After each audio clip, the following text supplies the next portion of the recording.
outside. It's packed.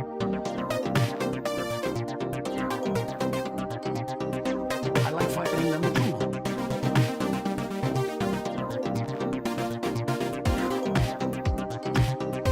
Yeah, no, she's crazy. She is totally nuts.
Gave us Motown, gave us the Mustang. They said, oh. They don't like your gas. We're going to be appointing very pro-crime judges. When they gaze upon Yosemites. I like wood. Here I am like an idiot. Great to be with you, Dick. Where's Dick? Hi, Dick. Do we like Dick? Yeah. What? First new branch of the U.S. Armed Forces in 75 years. Space Force. Not since the end. What? Deeper and longer.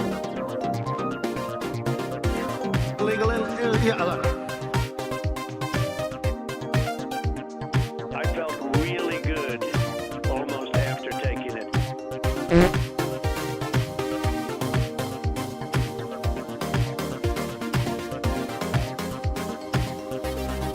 I don't read, obviously.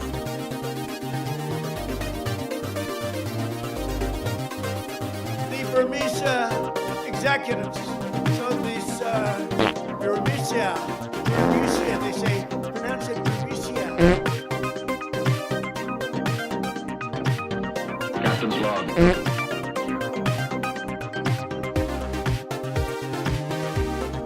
Line dog face Tony short. Somebody like that can write good.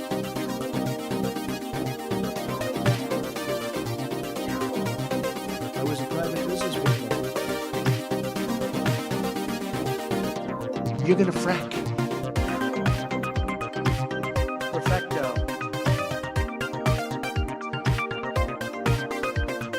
To me, Corona means Italy. Free health care for illegal. Somebody like that can write good.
All right, there comes a time. Welcome to the show, everybody. Hi, how you doing? There comes a time in every young man's life where he realizes that he's been doing whatever work he's been doing. He kind of fell into it. You know, you pick up the mantle right after high school and you take that summer job, and the next thing you know, you're an assistant manager with your eye on total management, and then you're like, is this the ladder for me? Do I make a lateral move? Is it difficult? And then you go, you know what? I do love it.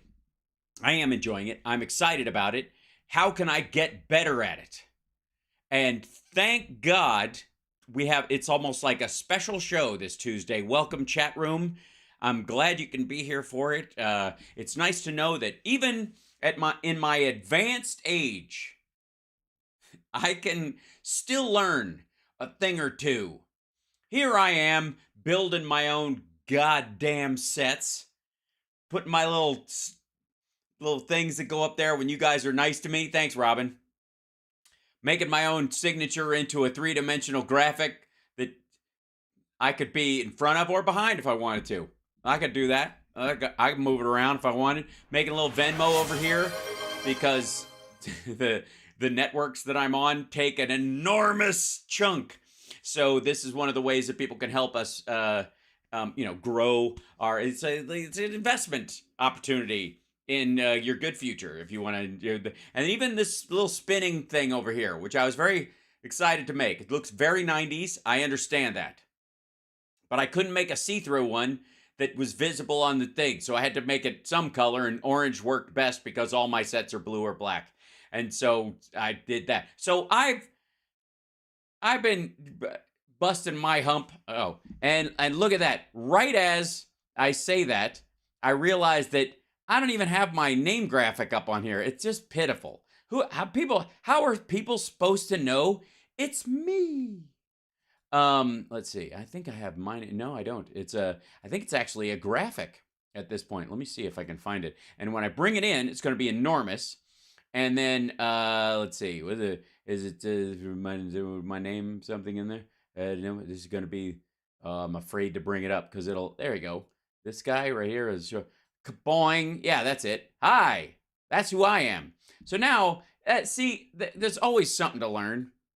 There's always something, and it's probably already in there. It's just buried in a layer of other visuals that I've got. But I'm Hal Sparks, and this is Hal Sparks Megaworldwide, and I appreciate you being here. Now, the reason I'm so sensitive about this is because I feel like just tonight, today, this afternoon, this evening, good day and good morning and good day after good Wednesday, because some of you watch this after midnight.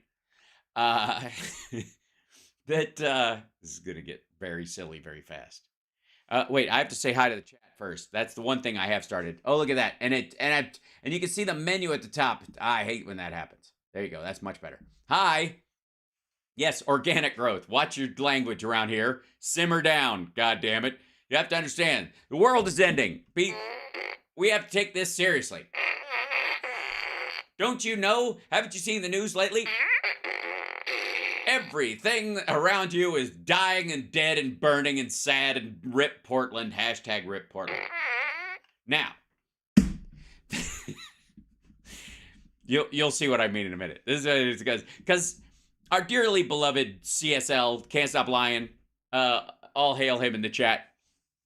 Sometimes it's very hard for me to gather clips for me to look at that I have not already seen when it comes to when it comes to stuff to cover on the show, because that's kind of the key.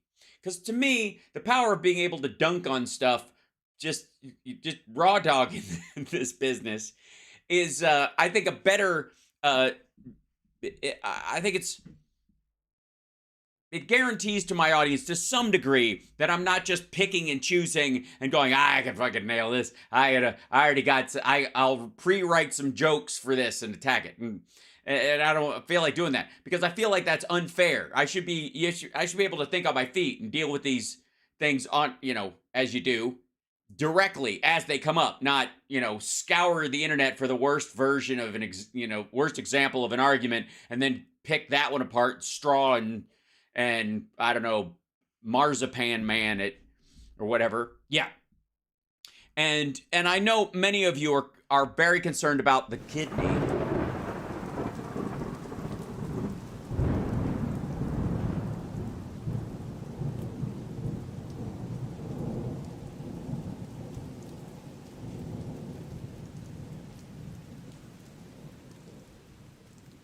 But I'm very sorry. We have to steer clear of that entire argument because I can't even discuss it today. I can't even say the word again. The word and prefixed word, whatever, the two words. Anyways, no need to be funny, Al. Our pets' heads are falling off. Right. So I feel like some days, maybe one of these days, when everyone is convinced that if Trump gets indicted, civil war, explosion, nuclear war.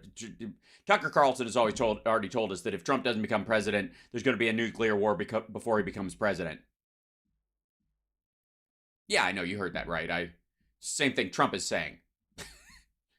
Trump's trying to tell everybody that if he's not elected president next time, there'll be a nuclear war before he becomes president. So why aren't you digging a bunker? Never mind. I'm going to get off on a tangent, and that's not what I'm here for. Today is a learning lesson for me. Today, I take a lesson from the master.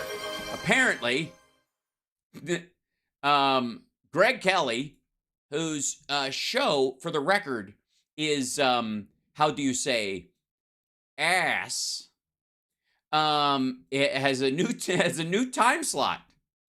And he's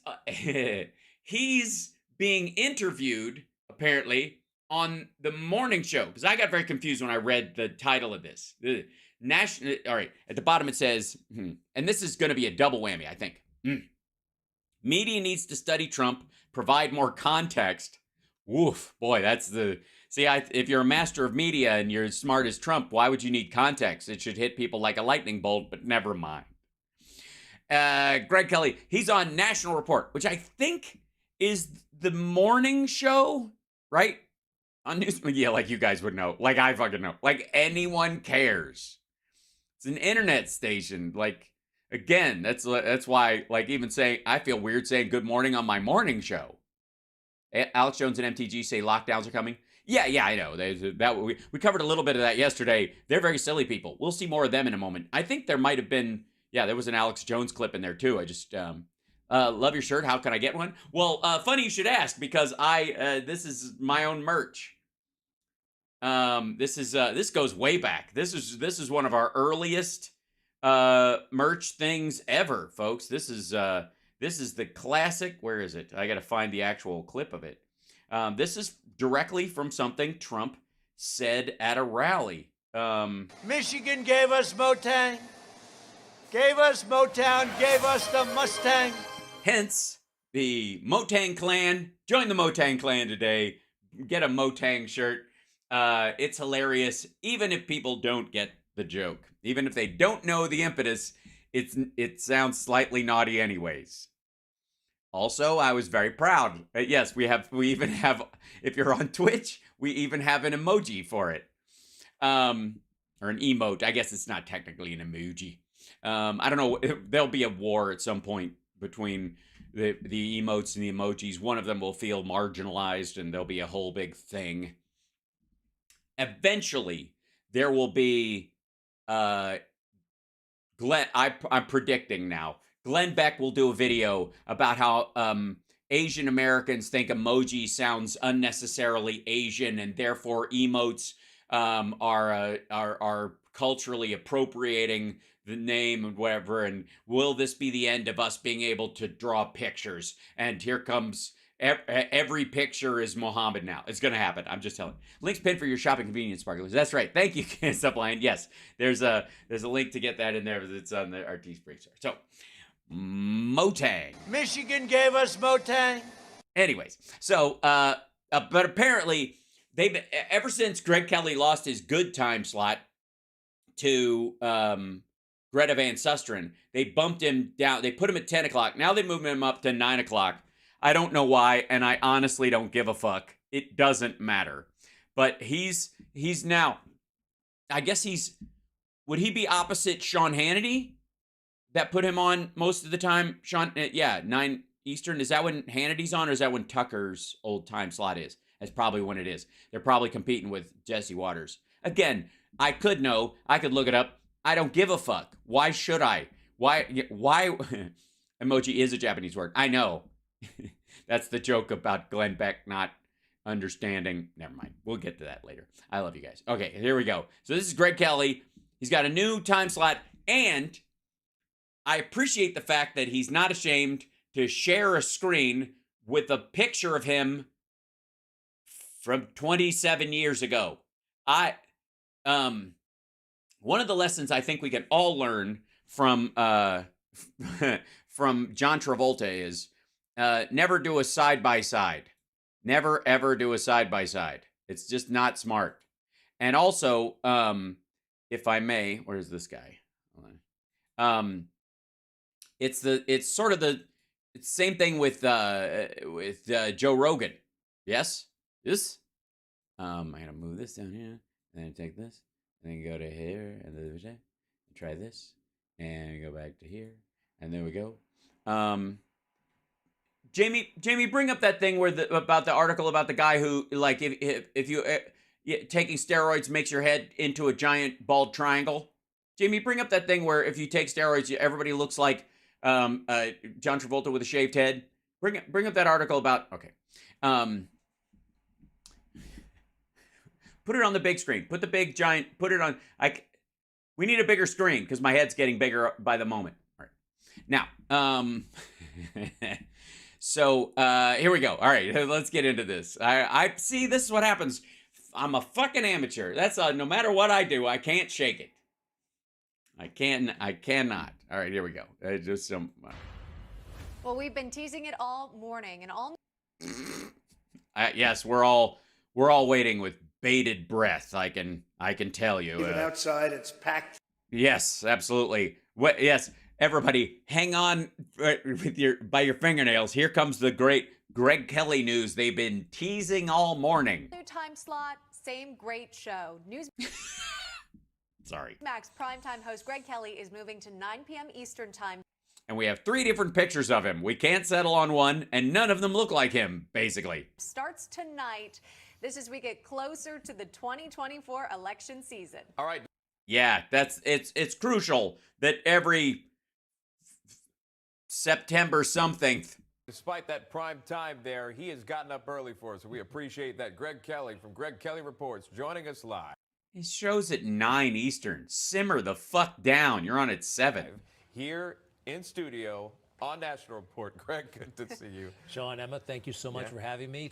Thanks for having me. If you don't know this, I hate taking the bus, and my family doesn't want to be around me, so I sleep in my office most of the time. And somebody said you guys didn't have a guest this morning, so they decided to just switch my time slot and make that excuse to bring me in. And our graphics people ordered some shit on Fiverr, and here I am. Thrilled to be on this show. You guys do such an amazing job. I watch every day. Well, I appreciate Well, then why is it a big deal that he got up early? that. You know, and so many people. Also, I would go with a smaller tie because it makes you look tiny. Watch your show. So many people have this interest in your show. They'll tape it, and you were in this different. A lot of people. Oh, it's quiet. Hold on. A lot of people. I'm sorry. What do they do with this show? What do they do with the Greg Kelly show? So many people have this interest in your show. They'll tape it, and you were in this. Oh, they tape it. Yeah. I tape it. That's what I do. Here's the thing. I'm running out of places to buy VHS because I don't know, like I won't tape over it. But one of the first things they did when his show launched was teach everybody how to set the time on their thing so it stops flashing 12. Different time slot. You've now moved to 9 p.m. Eastern time. But yes, he moved. The network didn't move him. He moved. What do you think it is that draws so many people to that hour? What do you think is it? What is it about 9 o'clock that makes it a more newsy time of day? Greg Kelly Reports. It is such a popular show. Well, thank you very much. I am proud of the show. We have a great team, and we have the freedom. There's me, and there's what's his name who pushes the thing around, and there's teleprompter lady. I love her. She's great. And there's we have a couple of different camera guys. I don't get to know them because they're like Spinal Tap drummers. And then there's me, of course. The show has my name, so I think I'm Greg Kelly. to What the fuck was that? Is there an elephant in the studio? What the fuck? Wait, proud listen. of the show. We have a great team, and we have the freedom to. What the fuck? All right, hang out. Honest to God, is there an elephant in the studio, or does Greg Kelly's ass have a trunk? I am proud of the show. We have a great team, and we have the freedom to kind of talk about things that other media groups are Spit it out! afraid to talk about, and I think we. Afraid to talk about? The fuck are you talking about? Right-wing media will talk about anything. Motherfucker, you'll go, nobody on Newsmax is afraid of saying the word Holocaust while doing this with their hand. Get the fuck out of here. What? The elephant in the room, right. Do it in a very compelling way. If I do say so myself, I mastered the art of staring at my notes and barely looking at the camera, and because I'm kind of a non-confrontational kind of guy. It's, I learned all the rules of broadcasting throughout my career, and Did you? What would one of those be? I would say address the person you're speaking to, or the camera when you're not speaking to another person on set. Might be. I also know when it's okay to break the rules and to. Oh, mow, mow, mow, mow. Do-ba, do-ba. Mow, mow, mow, mow. My name is Greg Kelly. Bum, bum, bum, bum. I'm short and smelly. Bum, bum, bum. I paid all my dues. Bum, bum, bum, bum. Now I can break the rules because I got 9 o'clock. I used to be on to 7. Now I'm on to 10 o'clock, and then they put me back at 9, and nobody watches anyways because everybody actually thinks they tape it blues. All right. Throw out some of the patterns and templates that allow. The patterns. It's just jazz, baby. I'm sorry.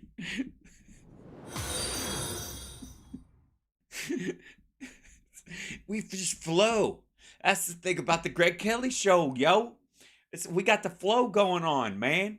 We just fucking roll off it. Fuck that. I was like, first thing I do, I come in there, we have a meeting, and then I kick over the teleprompter, and I go, let's start from scratch. And everybody goes, yeah! And then boom, boom, boom, boom, boom, boom, boom, boom. What a dick. What are you talking about? Your show looks exactly like everything else. Only thing that sets it apart is he doesn't know what he's talking about. And I don't mean in the he's bullshitting kind of way that the rest of the Newsmax people. I mean, he sometimes doesn't seem to know what's at the end of the fucking sentences. A lot of folks in mainstream media live by. So it's an exercise in freedom, and it's a celebration of freedom. That's right. Sometimes I do it without my pants on. Sometimes I jack off the news. What do you... An exercise in freedom?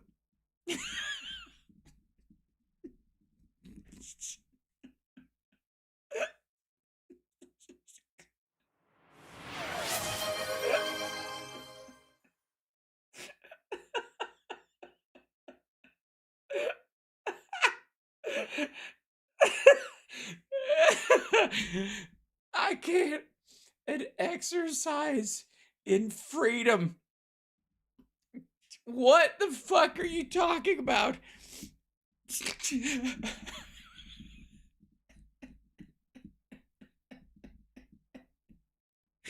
I'm sorry. Oh, God. Oh, yes, Al, you have chosen well. I was not expecting this from this video. Oh, God.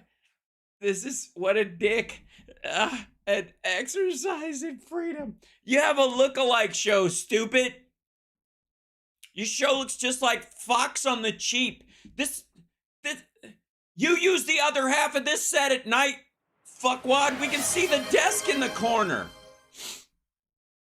What do you... An exercise in freedom. Some nights I don't even wear a diaper. I just say, fuck it, just let it run down my leg. It's the, my show is the doobie of Newsmax, really. It's, I think of it as sort of the hippie report.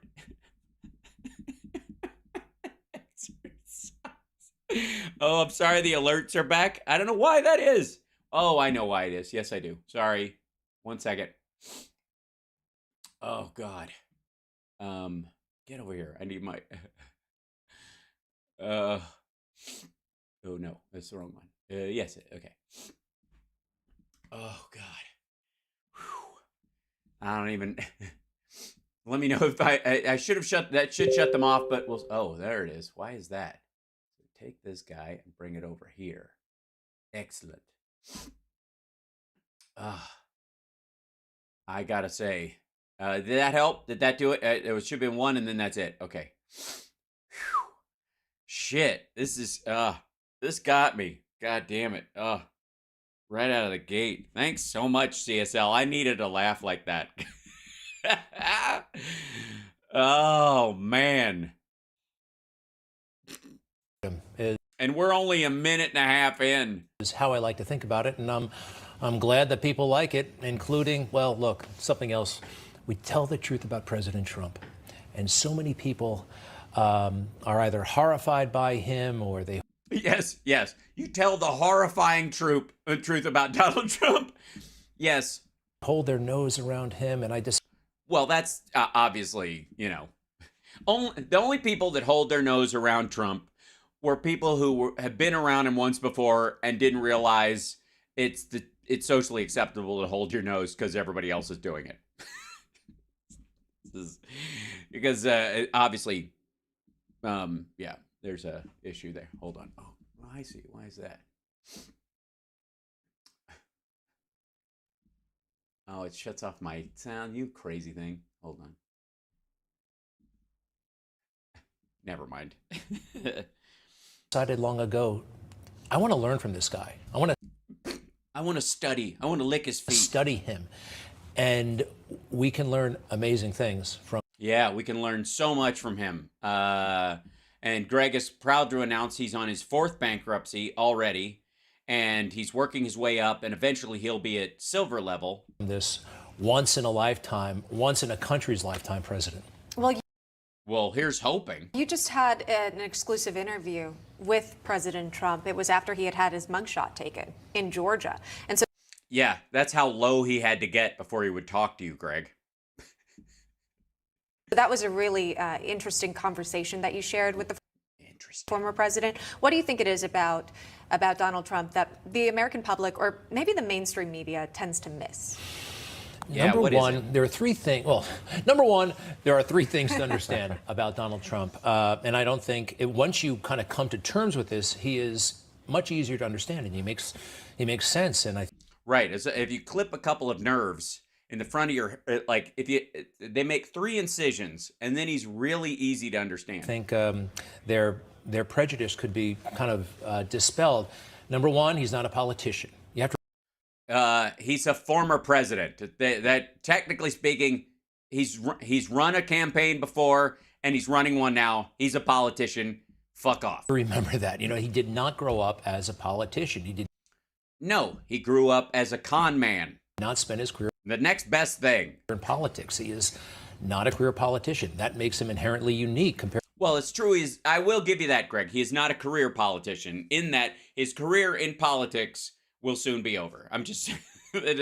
That's true. ...to just about everybody else we see. Number 2, he is a billionaire, and... with an asterisk. Billionaires operate on a different frequency than... Yeah, they do. They're different from... they're better. I think that's what you could say about, anybody with billions of dollars obviously gets a pass, like Bill Gates and Putin. And George Soros, also a billionaire. And, some billionaires just... it's amazing how that factor doesn't necessarily play into your appreciation of other people. It's just one of the ways you give this dumb fuck a pass. Most people, and sometimes it's celebrated, like Steve Jobs. Oh, what a genius, and he... Yeah, but he ran a company that changed the face of telecommunications in the fucking country, dum-dum. Literally, The first fully functioning smartphone was the iPhone. The iPod changed how we listen to music. He brought the Mac, like personal computing was brought into its heyday directly by his design choices. Yes, that's why. Trump throws his fucking name on shit like an old-fashioned casino boss. He had his eccentricities, and they were celebrated with Donald Trump. Oh, everything, they're horrified. Yeah, for the record, if Steve Jobs was caught on tape saying you can grab women by the pussy, probably would end up being an Android phone user by now. And myself as a choice. Fuck you. Number 3, he's a New Yorker, you know, and. Hey, no, he's not. He moved to Florida. He's a Florida man now. Florida man. Yeah, he's a Florida man. Get over yourself. And so was Son of Sam. What the fuck does that mean? He's a New Yorker. We haven't really had an urban president like.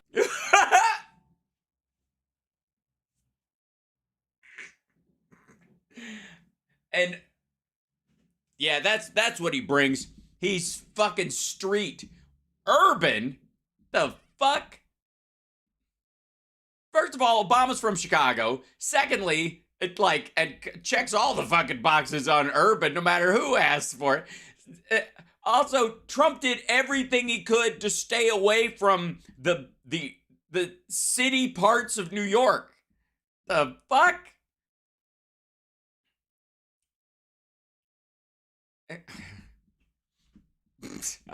This is suburban. Yeah, right. Not even that. Jesus, what? He's a second generation rich kid. Like Donald Trump in centuries, you know, in centuries. Yeah, centuries ago. Plural, 2 centuries ago when we had a lot of urban areas. You know, the big cities of 1777. Centuries. I can't. This is. No. All right. I'll suck it up. I gotta take notes. This is how you broadcast. They generally come from the Midwest or just a more yeah, flyover states, those shitty parts of America. Just say it, Greg. What? Bucolic setting, and this is a rough and tumble guy from New York, and those 3. Rough and tumble guy from New York. What the fuck are you talking about? He was born rich. He's got trophy wives. He changes them he changes his underwear more often, and that's still not with a great level of frequency. Issues. If you remind yourself, it explains a lot. No. Okay. None of those factors don't excuse his bullshit or make me understand him anymore. What the? No. Rough and tumble. The motherfucker can't even drive a car. You know, you're talking about the upcoming election, the 2024 election. I mean, yeah. I don't know why. Yeah. Excuse me a minute. I need a moment. It's okay. I think I have proof that Bidenomics is working. And I think it goes something like this. Oh, fuck. The economy is not falling apart the way we said it was going to under Biden. It's actually getting better. I'm doing well. What the fuck am I going to talk about? And then craziness. There's so much to cover about that. Obviously, Donald Trump being the front runner within the GOP primary. Yeah, but that's... but in terms of your show, let's talk media. Yeah, 9 o'clock. What kind of things and clips and things are things you're going to be able to throw at 9 o'clock on your show? What is it about your show where you're going to repeat the exact same bullshit we hear from all these other dickheads? Do you cover the...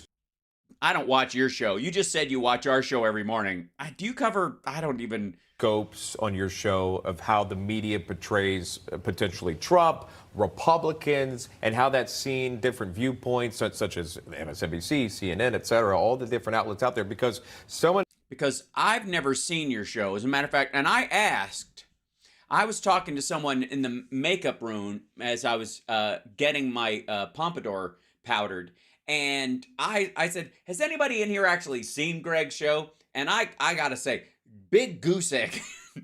Nobody could tell me what the fuck you do. So can you tell us, because our viewers certainly won't be watching. Many viewers have so many choices out there, and why the fuck would, I mean, I do. Shit, by the time your show is on, I'm binge watching God knows what. so many viewpoints, including your own. So even conservative media can fall prey to mainstream media think. Now, yes, and that's terrible. Mainstream media think, where there's actually what we call a consensus based on reality. And that is, quite frankly, the enemy of Newsmax. That we fight that off all the time. I'm like, we are trying to be the, ivermectin coated light bulb that you shove up your ass every night, hoping it all works out and that you don't get any, you don't singe your outer colon again. you may remember, and it goes beyond politics, it goes to culture, it goes to race. There was that situation, and it was That situation. disturbing and horrible, but there was It's a disturbing, horrible situation. What was it? a fight at that dock in Montgomery, Alabama, and everybody kind of ate it. Yes, came and went. And you're the only person still talking about it. And Instantaneous judgment, this side bad, that side good, and the drive-by media is what Rush Limbaugh used to call it. But if you actually stood around and maybe watched that tape for all 20 minutes, you would say, right, and never pulled your pants up. I get wait it. a second, that disrupts the story I've been told. So does that. The media, they fall in love with a narrative because a narrative is easy to tell. You have a good guy, you have a bad guy, you have a start, middle, conclusion.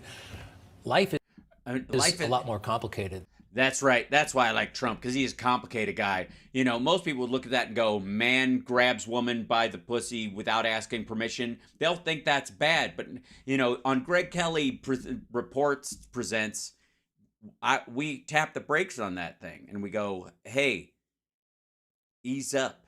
We're going to groove on this thought for a second. It's an exercise in freedom. So we're going to just play with that idea. So I'm going to have a woman come out here that I've obviously hired, which in its own way is a form of consent, but you'll have to look past that. And I'm just going to, where's she going? What do you mean no amount of money?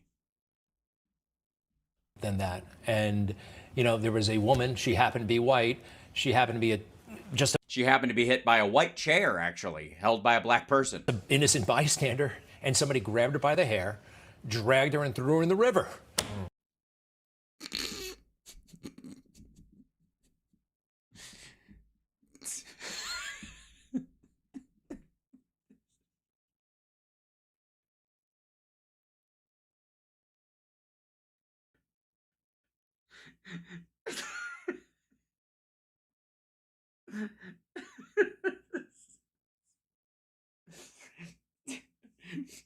And nothing sums up America.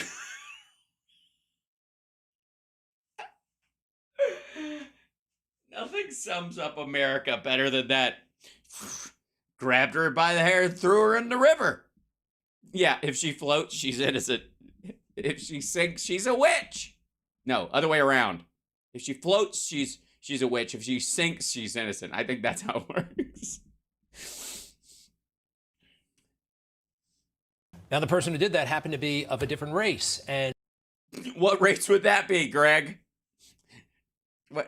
As you stare at the ceiling, trying to find a way either to say black or to not say black. And somehow, we're going to ignore that because, I don't know, does it put people in an uncomfortable position to tell that part of the story? It doesn't.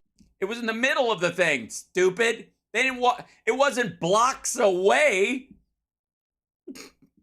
While this whole fight narrative is happening, I don't know if you know this, but 16 miles away, a black person just came up to a random white lady, grabbed her by the hair, chucked her in the fucking river. Nobody reports on that.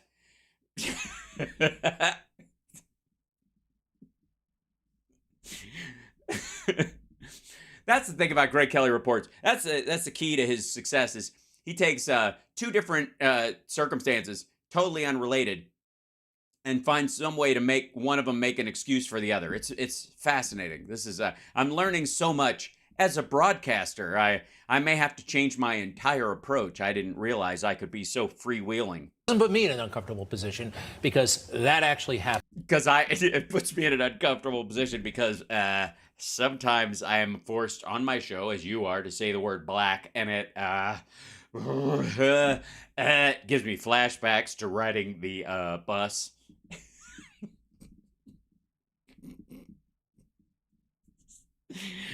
Oh my God, this guy's an idiot. This is just so lame.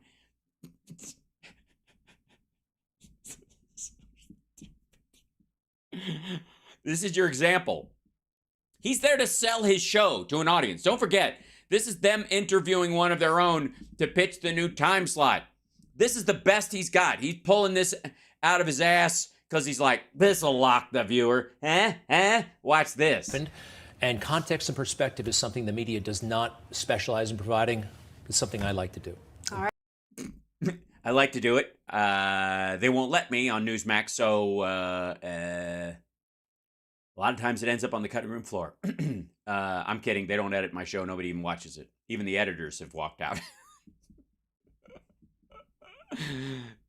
Greg's suit is available as Spirit Halloween as a Trump suit. That's what you'll see on Greg Kelly's show. That's right. That's what you'll see. The same boring, odd anecdote that doesn't relate to shit. Greg, thanks so much for coming on National Report today. Emma Sean, anytime. Thank you. Thank you.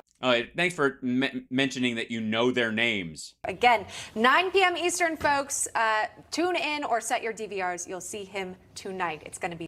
Yeah, set your VCRs, because according to Ken's stunt double, sorry, is it just me, or like both of these people look like cartoon characters or like exaggerated humans? She looks like a newscaster on a show where they have a character that's a newscaster in one scene on the television right before they shut it off. You know what I'm talking about? Tornadoes headed towards the Southland, and people are urged to, hey, guys, are you ready to party or what? You know, a disaster movie. Like she's the one that was oddly saying that the storm is coming and nobody pays any attention, right? And then he looks like, I got to say, and maybe I'm watching too much Criminal Intent in my in my pastime, but he looks like a guy, the storyline in general of this Law and Order episode. Follow me if you've probably seen this one. Stockbroker shot. Turns out he was supposed to be at work. He told people his work. His wife thought he was going to be at work. Can't figure out where he was. He had a clean clothes in his gym bag and wet hair. So he obviously had a shower, but it doesn't look like he went to the gym. We're thinking affair. At first, they ask around the office to see if he was making eyeballs at any of the women, and they would all go, no. He was very professional. And then they find out he went to this specific gym that was known by some stockbroker guys where guys on the down low meet up. And they interview this guy because he may or may not have hung out with him in the shower for an hour. You know what I'm talking about? Like, the casting would be fucking perfect.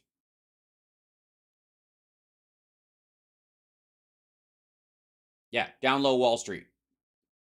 Right? It's just the vibe, everything. Hey, I remember that episode. Yeah, I know. They're all that episode. Yeah. Maybe we could talk about this downtown. Hey, look. I like a good time, but he's a MacGuffin, obviously. I'm not accusing him of the murder. He didn't actually commit the murder. They get led astray thinking it's about him. And it turns out it was this lady who was trying to get her kid into a preschool, right?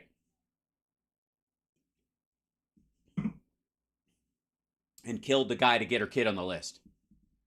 He's a red herring. Yes, that's right. Am I mixing my MacGuffins? The Wimp of Wall Street.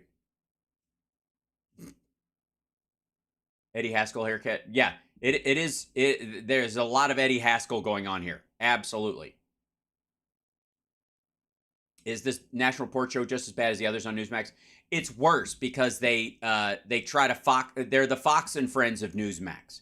So they try to be cute about stuff. And yet they're still that angry that time of the morning. Now, appreciate you watching, by the way. This is Hal Sparks, Megaworldwide. And I appreciate you guys supporting the show. Patreon.com/Hal Sparks. Don't forget Venmo to help us buy a new computer, and Super Chats and all that to make sure that I can actually eat and live.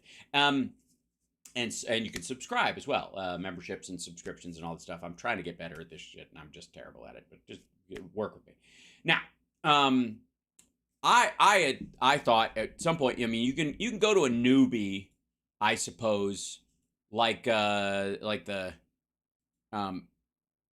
somebody who's been working for a long time, or you can go to somebody who's been in the broadcast industry for a long time and get the lessons there. Because I could go to, Greg's been around a little while, but it's mostly like, local morning daytime TV, and not a slam on those folks, but it's not like hard-hitting reporting. Let's just say, if I do say so my damn self. So in this particular instance, maybe we go to one of the old dogs, and at the same time, I think in this clip, we will be able to figure out not only what he's thinking, but what you're thinking, what I'm thinking.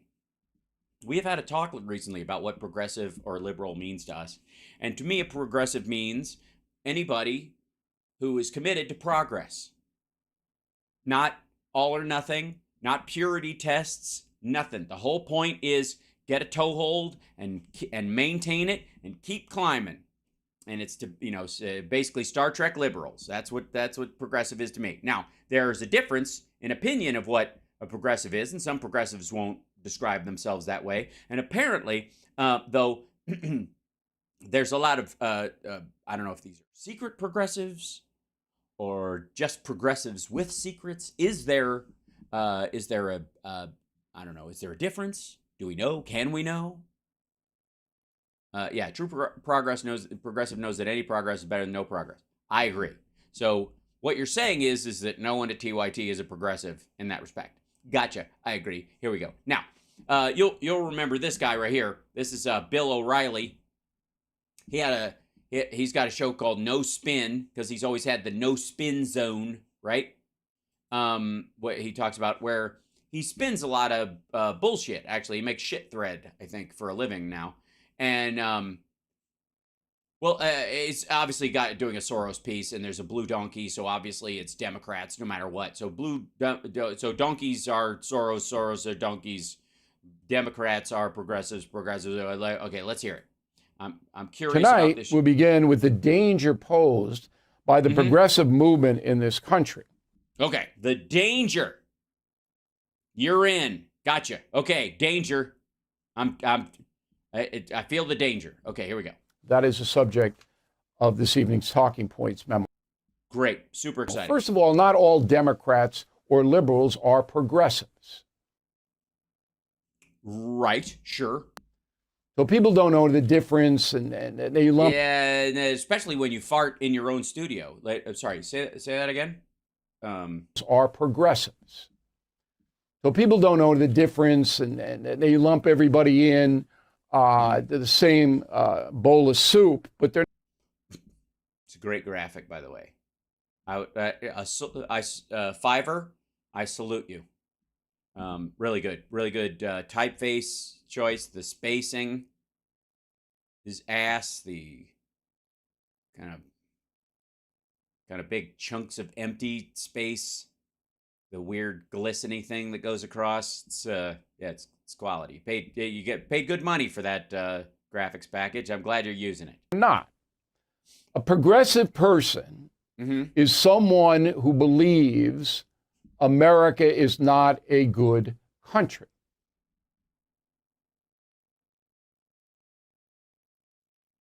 Okay, well then I guess that would make me not a progressive. I don't know if I can judge things, because I do think America is a good country. I think you can see its flaws and improve it.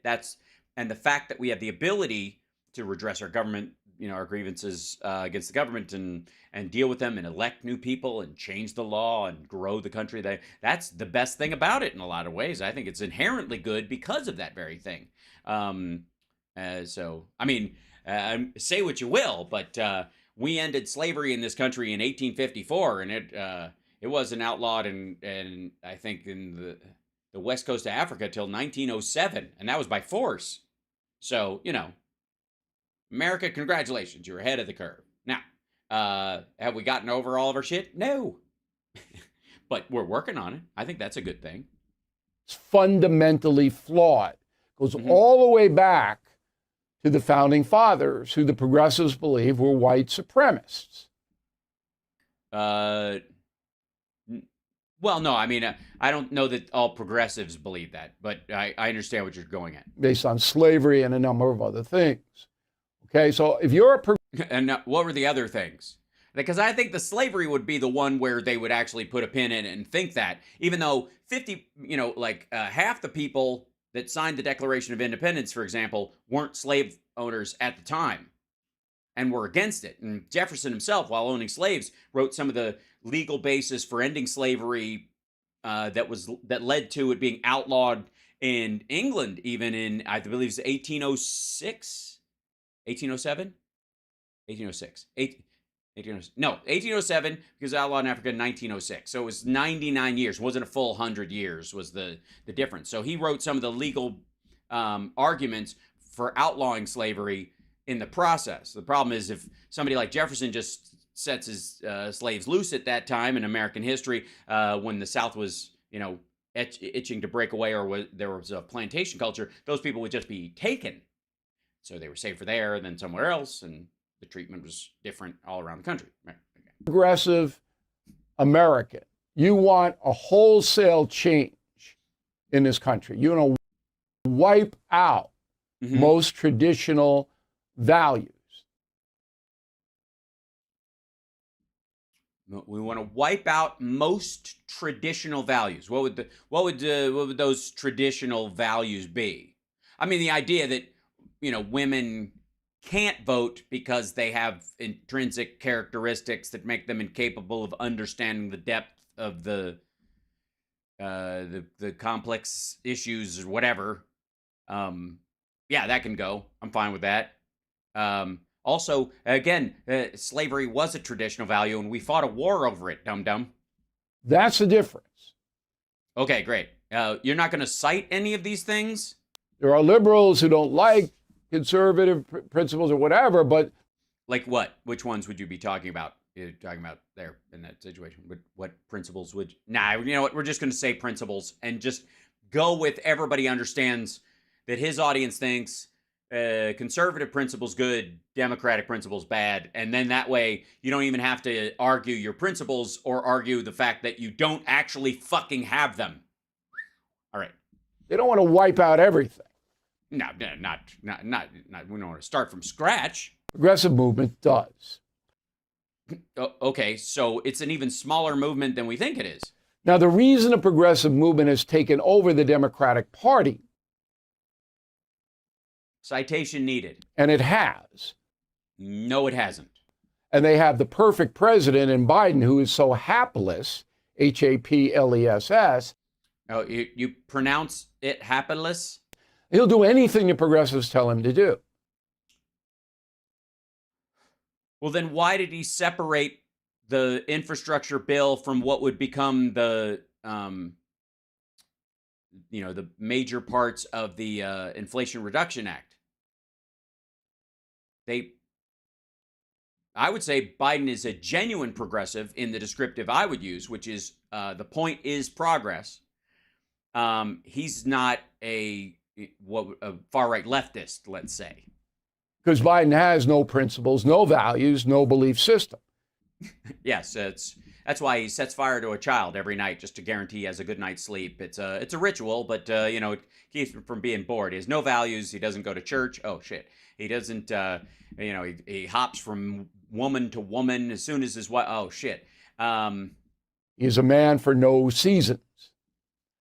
All right, and that's he's using a literary phrase in a meaningless way. The reason that the you know what? I left something out. I forgot to. We should preface this just so you know what kind of judgment we're getting here. This man apparently had to pay a woman $33 million to not file charges or tell people what he did to her in terms of sexual violence. So the extremity of the sexual violence that this man engaged in with this woman was so bad, he had to pay her $33 million for her silence. Fox had already paid her $9 million or something like that, allegedly. Again, these are all under NDAs, so nobody can say. And they kicked him to the curb when they were sick of paying off people that he was sadistically sexual with. So I would say, as my mom would say when I was a kid, consider the source. Progressives have taken control of the Democratic Party. Nope. It's money. Not the kind that you're talking. Hold on, what? The reason that the progressives have taken control of the Democratic Party is money. I say it's the worst fucking kind of commies. Those commies that are into money are the worst. You all know George Soros. You all know hundreds of millions of dollars that he pumps in to help progressive candidates all over the country. You might know about Mark Zuckerberg, the internet. So are all the people you're going to be citing Jewish, or is that just a coincidence? Never mind. Baron, who pumped $400 million into the 2020 presidential election, and nobody knows where that money went. Or yes, they do. It went through the election systems of the states as a donation to them to purchase voting machines and drop boxes and materials for sending ballots out, and the costs of all the ancillary sort of official costs that they may not have been able to afford in poorer counties to make sure that everybody knows where, when, and how they can vote during a fucking pandemic. It's exactly where it went. All over the fucking country. It's not even a mystery. What it did. That's the big election scandal. No, it's not even close. That's what Trump and his acolytes should have been zeroing in on, rather than dopey voting machines. Rather than the dopey voting machines. And I don't know why he cut off his tour with this guy. You know, Trump and Bill O'Reilly, remember they were going to go on a big national truth tour? They did 2 half-filled venues and called it a day. I don't know why. How did that happen? Zuckerberg put $400 million into selected counties through political action committees. No, through the states themselves. To do what? To pay for them to produce and advertise drop boxes and buy more voting machines so that there wouldn't be, like in a highly populated black county, 8 machines and 6 of them are broken. And in a moderately or small population white district, there would be 75 machines and they all work. That kind of imbalance. I'm exaggerating for comic effect, but you get my point. Where's that money? It was spent. And well, actually. Who got it? The states. No investigation. Why would you need one? They audit their own state's books. At all. First thing a Republican president should do is put a special counsel on the 2020 election with Zuckerberg as number 1. Yeah, just go after anybody with Berg on the end of their name, right? We're just going to go straight there. I'm fucking around. Okay. There are other progressives that you don't know. A man. Yeah, well, how could I not know them? Obviously, they send me checks. Named Fred Eichaner, chairman. Oh, this is going to be good. This is like when Trump reads. Chairman of Newsweb, whatever that is. Carla Jurvetson, physician in Los Altos, California. These. What the fuck? Who cares? These are multi-millionaires. Good for them. That donate millions and millions of dollars to progressive causes. And there are legion of them. Ah, they are legion. I've never heard that phrase before. Who says, I am legion, when right before they vomit green stuff out of a child's mouth in an exorcism movie. I can't think. It's somebody Bill something or Bill Z. Bill Z. I don't remember. So if you are Alvin Bragg in New York City, Kim Fox in Chicago. I see. So the Jews are buying black foot soldiers. They're just doing it in the justice system now. Is that where we're going with this, Bill? That's the angle you're going to take? Because stick to that one. I don't know. I don't think you're going to buy your way back into the hearts of America with this kind of talk. On and on. The prosecutors that won't enforce the law, chances are progressive money puts you in that job. Okay. Or voters. Also, voters have a say. Also, voters. I mean, because you can't actually buy the seat. You can't, actually. Voters still have to vote for you. And in these particular cases where you're complaining about, if you're worried about money in politics, you got bigger fish to fry, fucko. The next thing is open borders. Okay. That's huge for the progressive movement. Because Is it? as I said, they believe that. What? Wait. If the progressives are who you say they are, and this has always been very confusing to me, they hate America. They think America is fundamentally racist and dangerous and awful and is the source of all the bad in the world. Why would you want people of color to actually come into this country then? Wouldn't that be itself an act of cruelty towards these folks? What are you trying to do? Get them killed? The country is run by corrupt, white, racist men. That is the current storyline about the Biden family, for the record, from the right. That's what they believe. That's what you believe. That's actually specifically what you believe. Not in the abstract, not like white people bad, this boogeyman of race, reverse racism you fear. But you actually, seriously, you're talking about how you guys talk about Biden. They want to flood the zone with millions of foreign nationals. Foreigners and nationals. Yep, they're the worst. Who would vote against, theoretically, in 10 years, if they choose to become citizens and aren't arrested at some point for crossing the border illegally and get a chance to become citizens by some sort of amnesty. I don't know if there's another Reagan coming along, but anyways, go ahead. Those white men. That's what's coming in.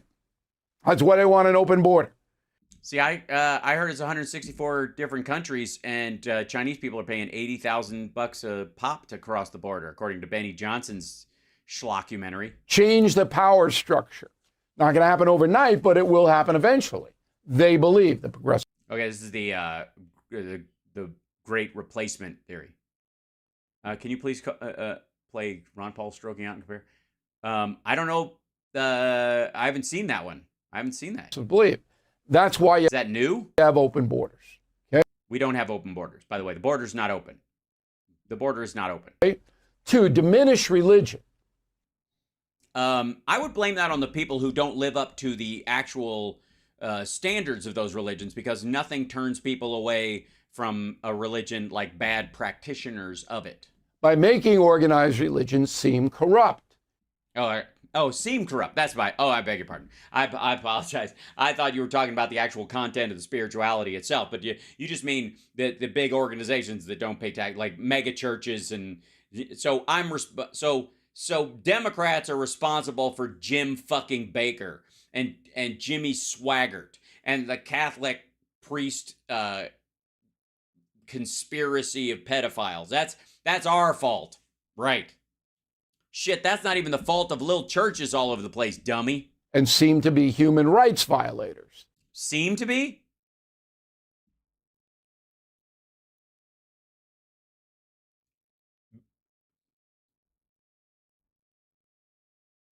I don't know what he's talking about. Is he talking about the Catholic Church stuff, or is he talking about like the Canadian Catholic Church story? Or so if you're a woman and you're Catholic, the Catholic faith is violating your rights as a woman to abort a fetus at any time. Well, no, I think the point of it is that if you're not Catholic and you're a woman, it's violating your right to do that. Because if you're Catholic and you're a woman, in theory, you wouldn't have an abortion because you choose not to. Because from your religious point of view, it's a life and you will choose to carry it to term because you will have that choice. And thereby, you'll notice it's interesting because I don't know if you're aware of this, but God is pro-choice. That's why he gave us free will. Now, you might burn in hell later, I suppose, for what you did. But while you're here, he gives you a wide range of possibilities. That's the progressive line. No, it's not. I don't know of any quote unquote progressives who are talking about how Catholic women need to fight back against the Catholic Church getting in between their ability to abort a child at any time, because even moderate Catholic women believe more than likely in, only in the first trimester, something like that. You know what I mean? It generalized kind of like a normal belief about when it should. This is just, I don't know what the fuck he's talking about. Diminish any kind of religion, any kind of judgments about right and wrong. Sorry, you were saying something about radical Islamic terrorism or something. You were saying something about Islam and how it's inherently violent. Something, I don't know. Maybe I'm just remembering something you said around 9/11. Something, yeah. Revisionist education. Get the urchins. Get them as young as possible. Get the urchins. Yeah, that's how we talk. That's how progressives talk about children. We call them urchins. All right, teach them about stuff they can't possibly understand. Trans, gay, whatever it may be. But also teach them that their country's evil. That George Washington. This seems to, this went from him telling us the hidden forces behind progressivism, and now he's just kind of hitting these bullet points of right-wing bullshittery. Washington was a slave owner, which he was, okay? But that wipes out Washington. He didn't do anything good. I see. By the way, Bill wants you to remember his storied career in broadcasting and not pay any attention to the $33 million he had to keep a woman quiet because of sexual violence. I think this is a personal note for him. Nor did Jefferson, nor did Abraham Lincoln. No, they're all bad. That's revisionist history. That's what progressives want in the schools, okay? We're evil. Wait a minute. For the record, what do you mean we're evil? None of my chat room put you in the same category as George Washington, Thomas Jefferson, and fucking Abraham Lincoln, asshole. What do you mean we? Motherfucker, you. And then the minorities. So the progressives need to have the minority vote, and they have it. Yes, by, I suppose, addressing their needs and trying to make life better for them and fighting for an equal chance for everybody so that nobody starts with a head start that didn't earn some whatever. They have it because they sell black people and other minorities that the white racist power structure is hunting them down and hurting them, keeping them down, keeping them on the plantation. Actually, that's language I hear from the Blacks for Trump guys. They use that language about the Democratic Party, for the record. Everybody else doesn't talk like that. And a number of African Americans absolutely believe that, and it ties into the progressive district attorneys that won't enforce the law because it's not the fault of the black criminal that he or she is hurting another American. It's society's fault. But we're not putting them in jail. We don't care if they sell heroin. We don't care if they hold up a bodega with a gun. They're not going to jail because not really their fault. It ties in. It does it now? Yeah. It ties into, he's got to wrap this up at some point. With this, blacks and other minorities are persecuted by the American system, so therefore they shouldn't be punished for any crimes at all. Yeah, that doesn't go very far. I'm sure there are some fringe activists who think that way, but again, Trump was trying to run to the left of Biden because of the crime bill, and it didn't fucking work. This is the same shit. This is the same stupid, it seems most of all like people like Bill, their biggest fear is that minorities will get a toehold where they can actually shine, where they can actually just be their best self at some point, which should be the entire goal of this country for everyone who's a citizen, that you should be able to make the best of your life that you possibly can with nothing holding you back around your race, color, or creed, because that's the concept the country was based on. However flawed in the beginning, that's what it was written into it, even if it wasn't no one at the time was even sure it would take off, and that you would even be able to institute it. They were like, this is our best bet on this. This is our best shot going forward. Eventually, we think we're going to get there. Let's start here. And if we lay the groundwork, we'll eventually get there. And his fear is that we are. All right, the next one is the economy. Now, this is big. Yeah, it's a huge, big economy. It is $26 trillion. So progressives want a socialist economy. Okay. What does that mean? Yes, please tell us. It's not communism. Okay, thanks for clarifying. I get a lot of mail. Communist. I get a lot of mail. Communist. This is Bill O'Reilly. I just want you to know he's read your emails. He hears you. Communism is forcibly taking property, private property. That's what Castro did. It's what Mao did. It's what Stalin did. Every communist. Yeah, but Stalin did it as a socialist. Like, he specifically said, you can't get to communism but through socialism. They did it as an act of socialism, but continue. Country takes. Hikira says, I'll take anything but capitalism. No, you won't. You're only saying that because you live nestled in capitalism. And again, that word's overused. It doesn't quite reflect on, on what we actually have. It's more like marketism, but whatever. It's your house, takes your property, takes your bank account. Socialism is different. Socialism is a big government which has all the power. So the states don't have any power. So they can just take whatever they want? The Washington, D.C. government tells the corporations what they can and can't do. Well, I mean, you guys set guidelines. I don't think no, socialism would be directing them to create. The government says we need more wheat. You stop growing corn, you start growing wheat. That's what it is. No free marketplace. Okay? Wages, this is what you pay. Prices, this is what you can charge. All kinds of regulations on everything. That's no. Socialism. Okay? This is his definition. Again, we're going with his definitions. This is the definitive Bill O'Reilly. That's what progressives want. And then finally, they want the United States not to be the world superpower. They want us to be like every other country. No, they don't. No, I think they would, in theory, want us to be better than every other country. They just have a different idea of what that better looks like. So Uganda and the USA, the same. Huh. Is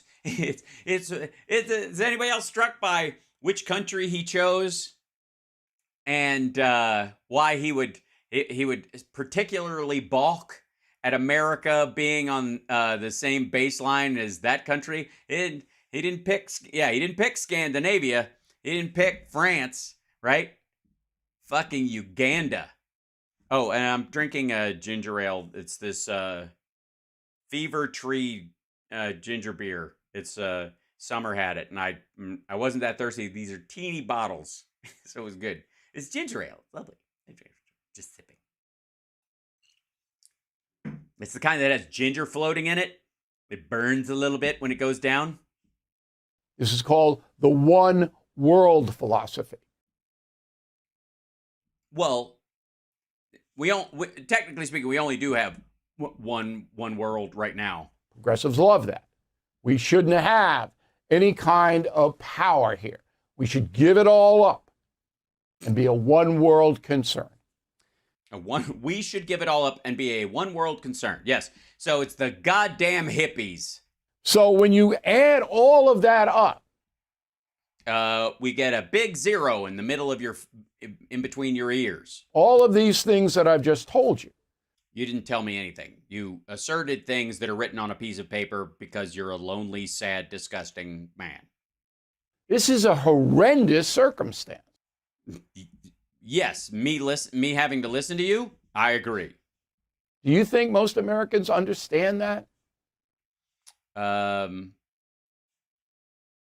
you got me there. I don't think I think it's beyond understanding, as most gibberish is. Do you think that most Americans understand? No, most Americans do not walk around under the assumptions that you have laid out as the definitions of said things and the trajectory of life and the country. No, they do not operate under those at all. Understand that Joe Biden is a pawn of the progressive movement? Oh, so he's an innocent victim of it. You should call him up and see if he needs any help. All of the things the progressive want, Biden is trying to implement. All of them. All of it. Everything. Except the defund the police thing. That's the Republican thing now. You think they understand that? They don't. Unless they watch the No Spin News and listen to. Okay, then they definitely don't. Because literally no one does. I swear to God, I think sometimes when I tune into these, like I see these clips, I'm like, yeah, dude, he's got millions of dollars. Even after he spent all that, God knows how many fucking NDAs this asshole has. But he has millions of dollars to spend on his little channel and do whatever the fuck he wants. You know what I could do with $1 million a year PR budget around something like this? Jesus Christ, I'd get sick of seeing me on TV. Right? And my fonts and typefaces would be fucking rock solid. They already are. I mean, that's a good font for me. It's adorable. Me. The chairman of the Fed is promising more. Oh, fuck you. And then he goes right into a gold ad. You got to convince me that wasn't just a gold ad, the whole fucking thing. Yes, I'm going to buy 666 Fifth Avenue. It's going to happen. Just understand, because I can't even fit anybody in here with a shoehorn. That's right. You know? Just like, this is one of the... Right. It's like the laziest, dumbest take. But, hey, what do I know? I'm going to school today, kids. How can I even say? We look at Greg Kelly. He's got a storied history in broadcasting. We go to Bill O'Reilly. He's on a hard fade, selling a particularly fine slice of racism to an increasingly dead audience. And then trying to sell them gold on their way out the door so they can, I don't know, whatever, pack their coffin with it, because fuck those grandkid hippies. You like the background? Oh, I'm glad.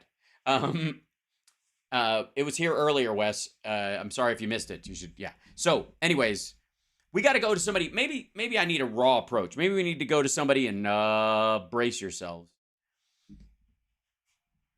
Matt Gaetz is filling in. Is he on Rob Schmidt's show? Is he on Rob Schmidt?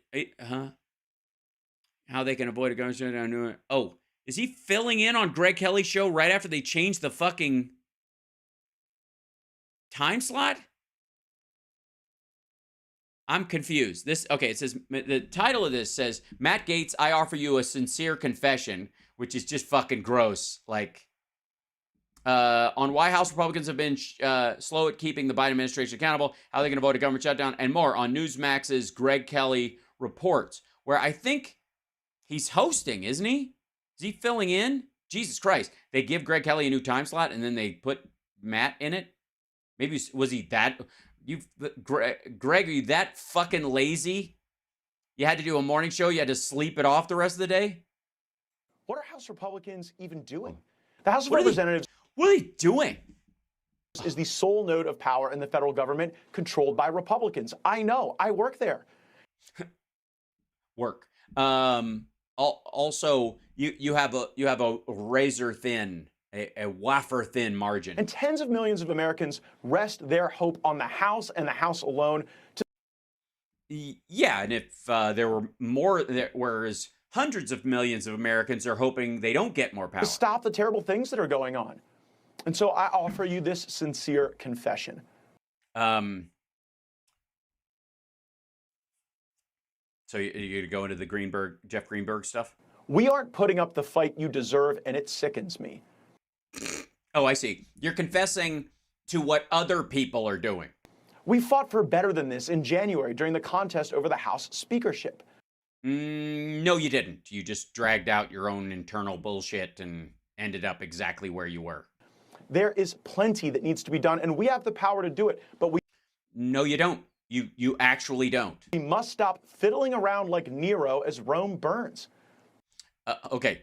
Fiddling as Rome burns, as in actually playing the fiddle, like playing an instrument, not playing with a fidget spinner, you dumb fuck. I know I have a role in that too. I hear you. Joe Biden. So people are screaming. Okay. Moment of good news. Enjoy this if you can, folks. I know his face makes you upset. It's fucking gross.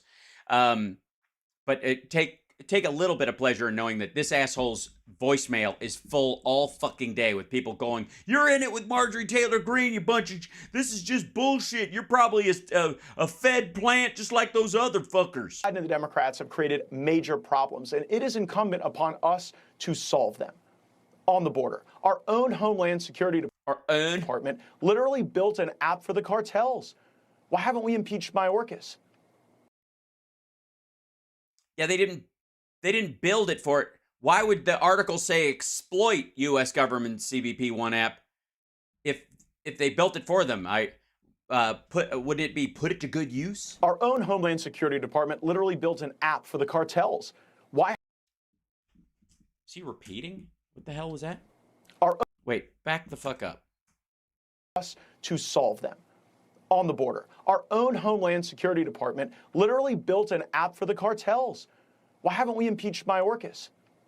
Our own Homeland Security Department literally built an app for the cartels. Why haven't we impeached Mayorkas yet? Oh, he forgot to say yet. Right, he forgot to say yet, so they redid it. And no one watches, I rest my case, no one fucking watches Greg Kelly's show, even the editors. Our own leadership whips hard for big spending bills, not so much to impeach the man who has converted our border into a turnstile for thugs and criminals. The Department of Defense... If it's a turnstile, then they go right back out, I guess. ...has become an abortion... I thought it was open. Why would you have a turnstile at something that's open? Are they obviously keeping track of them? ...travel agency that throws drag shows on the side. Alabama Senator Tommy Tuberville is fighting back and fighting hard, holding up promotions until the law is followed. Yeah, they granted administrative absence up to 3 weeks, travel allowance, transportation allowance. Okay. All of the top positions will be in limbo by the end of the year if the Pentagon doesn't get their act together. Or if Tommy Tuberville doesn't stop trying to act in a ferociously undemocratic way when he doesn't have the votes to actually pass a change. And instead of having his back, even some Senate Republicans openly criticize Senator Tuberville. Senator Tuberville. Are they going to do that one again? What do you think? Even some Senate They didn't roll back on that one? Republicans openly criticize Say Tuberville again. Senator Tuberville. They're pathetic. Tuberville previously coached college... They're pathetic. I can pronounce pathetic. It's hard to say Tuberville. ...football in the SEC, so I'm guessing he's faced tougher criticism than what is offered in America's own version of the House of Lords.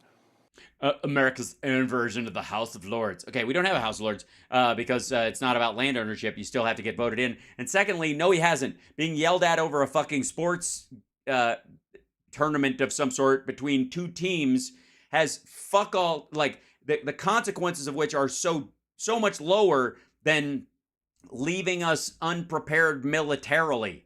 But I don't know. Who am I? I'm not Tommy Tuberville. The ATF wants to throw you in jail for selling one gun while the Secret Service is... Well, it depends on what that gun is. If you sell it to a drug dealer or a murderer, or you sell it under the table, or... Yeah. What if it has, if it's an automatic weapon, if it's a Laws rocket, what kind of gun are we talking about, fuckhead? It's a gun. It doesn't matter. Is covering up Hunter Biden's gun crimes faster than a cat covers up turds in a litter box. obviously not a cat owner, sometimes it's a long, drawn-out process. I can hear the scratching and the for at all hours. More on that later in the show.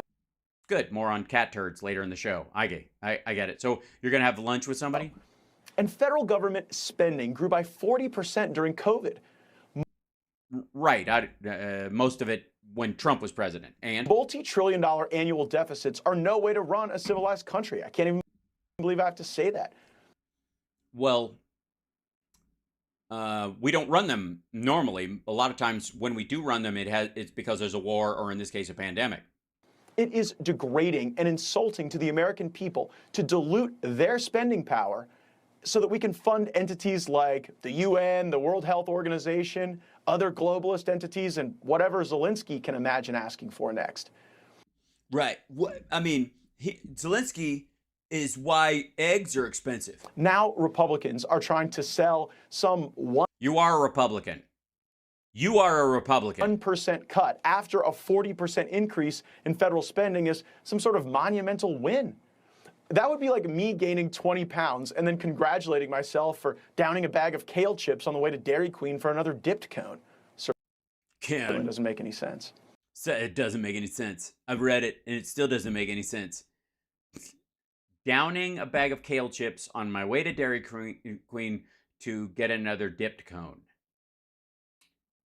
This is his criticism of his own party, by the way. Donald Trump now faces 91 charges. I do like this graphic, I will say. It looks like shit, but I'm enjoying it. Meanwhile, no one in the Biden family has even received a subpoena yet. It's almost as if the people who hand out the subpoenas have actually seen all the evidence, or what they would call evidence. I would call it information, because it's only evidence if it's tied to a crime that you can actually prove. But either way, if they wanted to, why haven't they done it? If they could. They obviously think it's easy. They obviously think if they were able to do it to Trump and he was innocent, it was perfect, and perfect phone call and all this, and they threw all this shit at him and he's totally innocent, and they could you could indict a ham sandwich. Well, then get at it, motherfucker. Keep this in mind. At this point, during the Democrat control of Congress, when they had power, Donald Trump Jr. had already given over 8 hours of testimony under oath. He had been brought in 3 times. Now, I understand that the Oversight Committee wants a full grasp of documents before bringing Hunter in. But we can bring him in more than once, like they did to Donald Trump Jr. Well, no, obviously, he as a surrogate. This was also during a time when Trump was supposedly separated from his business, when he clearly wasn't. But we'll get to that later. If these things frustrate and anger you, well... And he was, by the way, Don was at that fucking meeting in Trump Tower with the Russian lawyer who was trying to get the sanctions lifted, all that shit. And the question ultimately was, and it was obviously it's clear that he, or more than likely Jared, had Trump on speakerphone, so he was present at the meeting without being present. Welcome to my hellscape. Oh God, I fucking had that. Things won't... Welcome to my hellscape? Oh my God, fucking the whining. Change without force.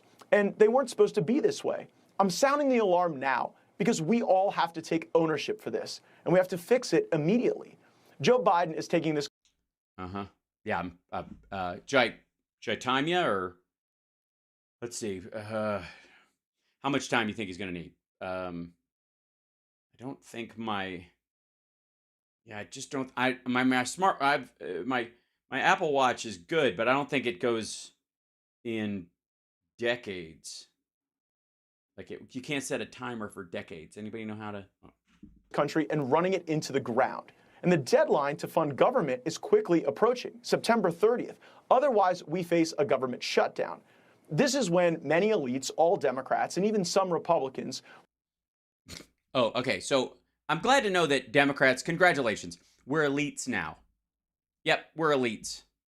I'm sure I qualify. I've been on several lovely television shows, so I'm sure I qualify as a Hollywood elite. Although they love calling me a C-lister, which is weird because they also say that every A-lister drinks, a fresh baby-made adrenochrome. So I don't know how that mean every B, C, and D-lister is just a solid actor or a really talented person who refuses to drink baby spine juice?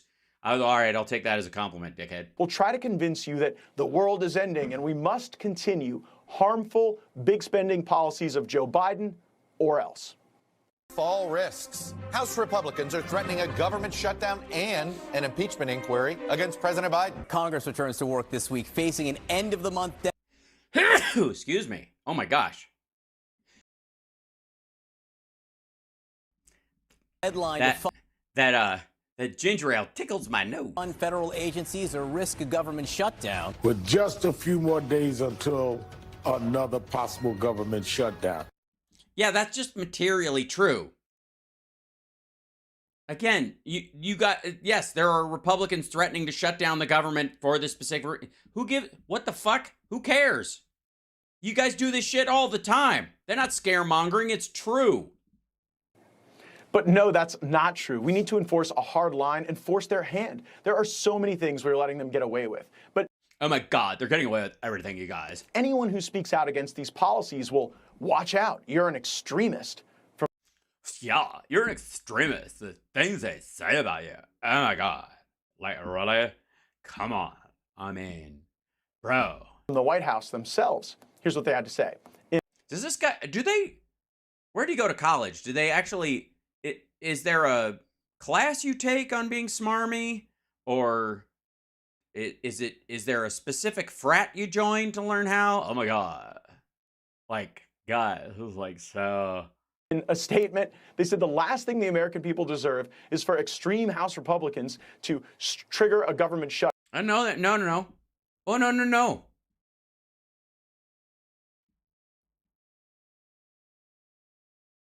If you're going to put the quote up on the screen, and even, I mean, you're new, you might not know this, you're just filling in. But if you're going to put a quote up, read the actual words that are up there. Don't fill in your own words and expect us to be upset about shit because you misread it on purpose. Extreme House members. Now, do they mean Republicans? Probably. Do they mean maybe the squad or some others might get a wild hair up their ass to join, create strange bedfellows to stop some spending thing they don't like? Maybe. Down that hurts our economy, undermines our disaster preparedness, and forces our troops to work without guaranteed pay. Which is all true. We are not extremists for wanting the best for our country.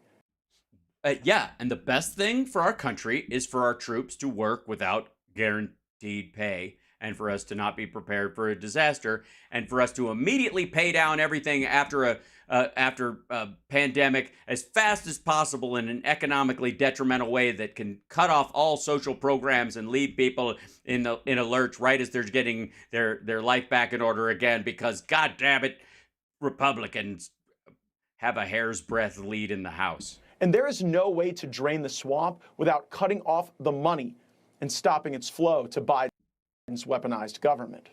Weird. Did you tell this to Trump? Because apparently he was going to get rid of the swamp and then he forgot or something. I don't take lessons on extremism from the people who gaslit the George Floyd riots, tortured FBI whistleblowers. Gaslit the George Floyd riots. What would they tell the George Floyd riots that you're not rioting? Again, what a douchebag. On extremism from the people who gaslit the George Floyd riots, tortured FBI whistleblowers, and then literally tortured FBI whistleblowers. Tortured them.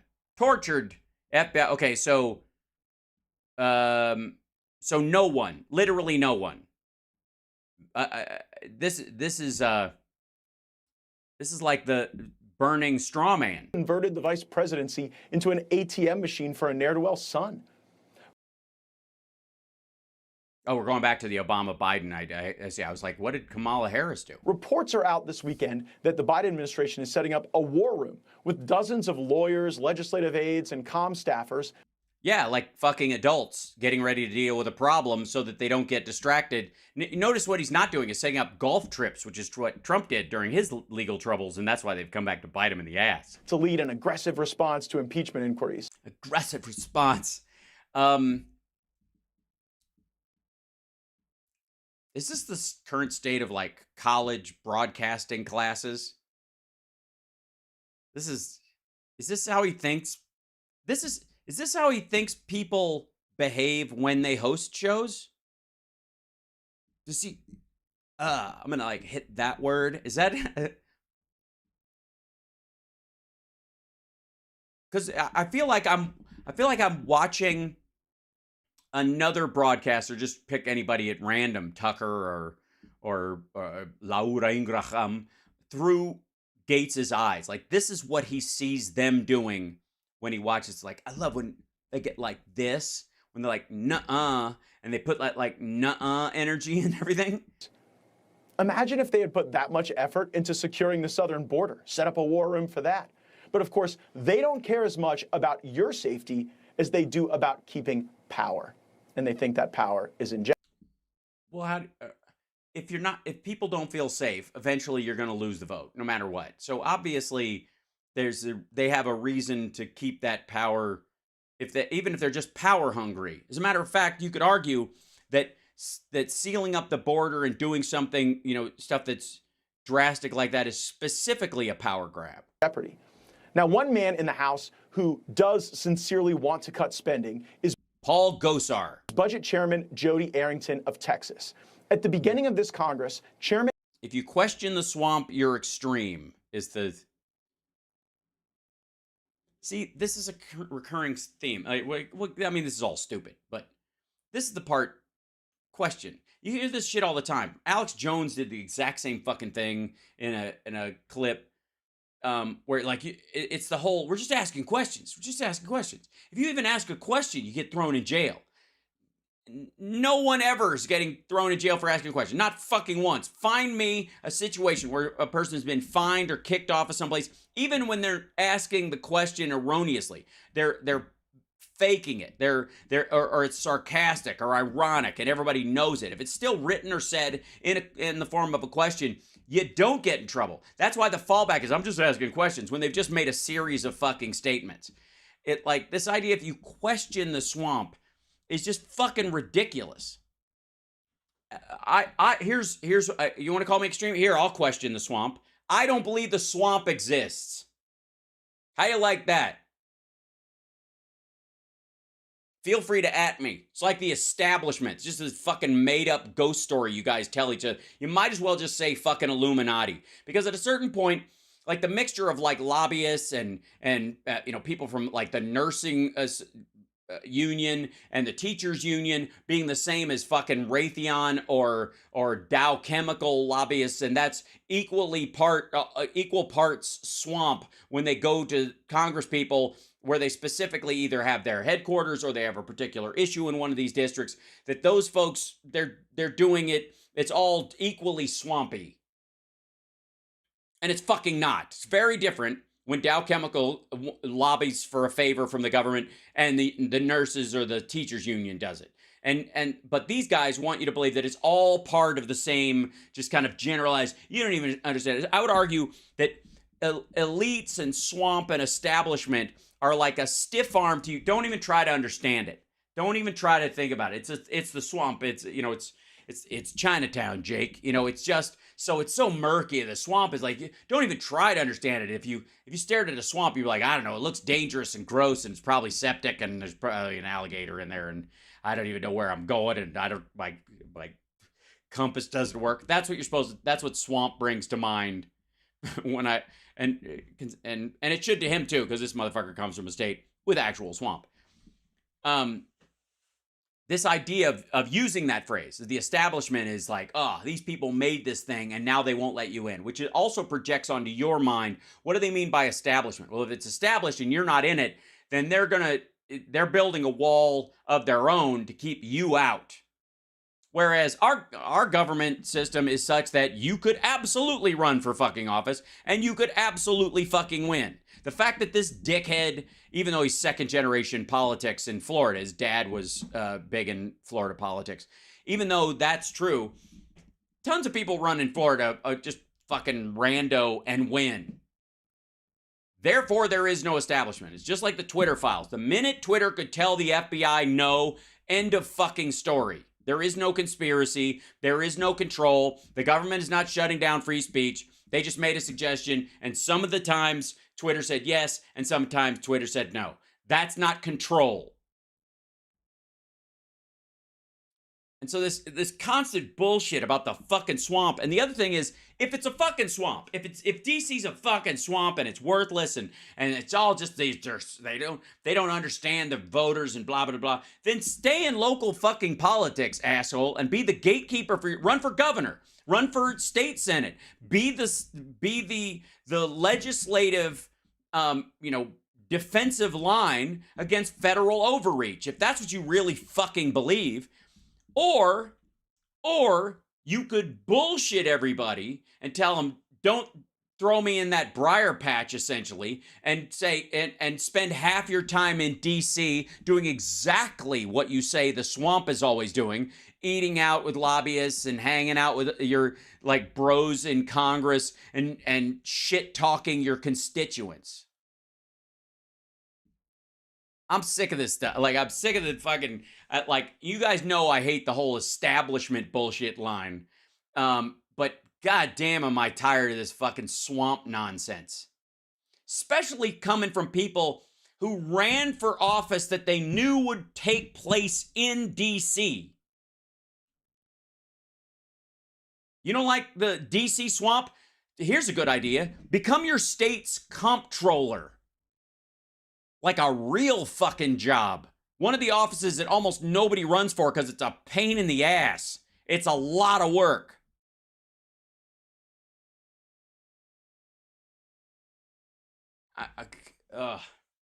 This is just fucking lazy.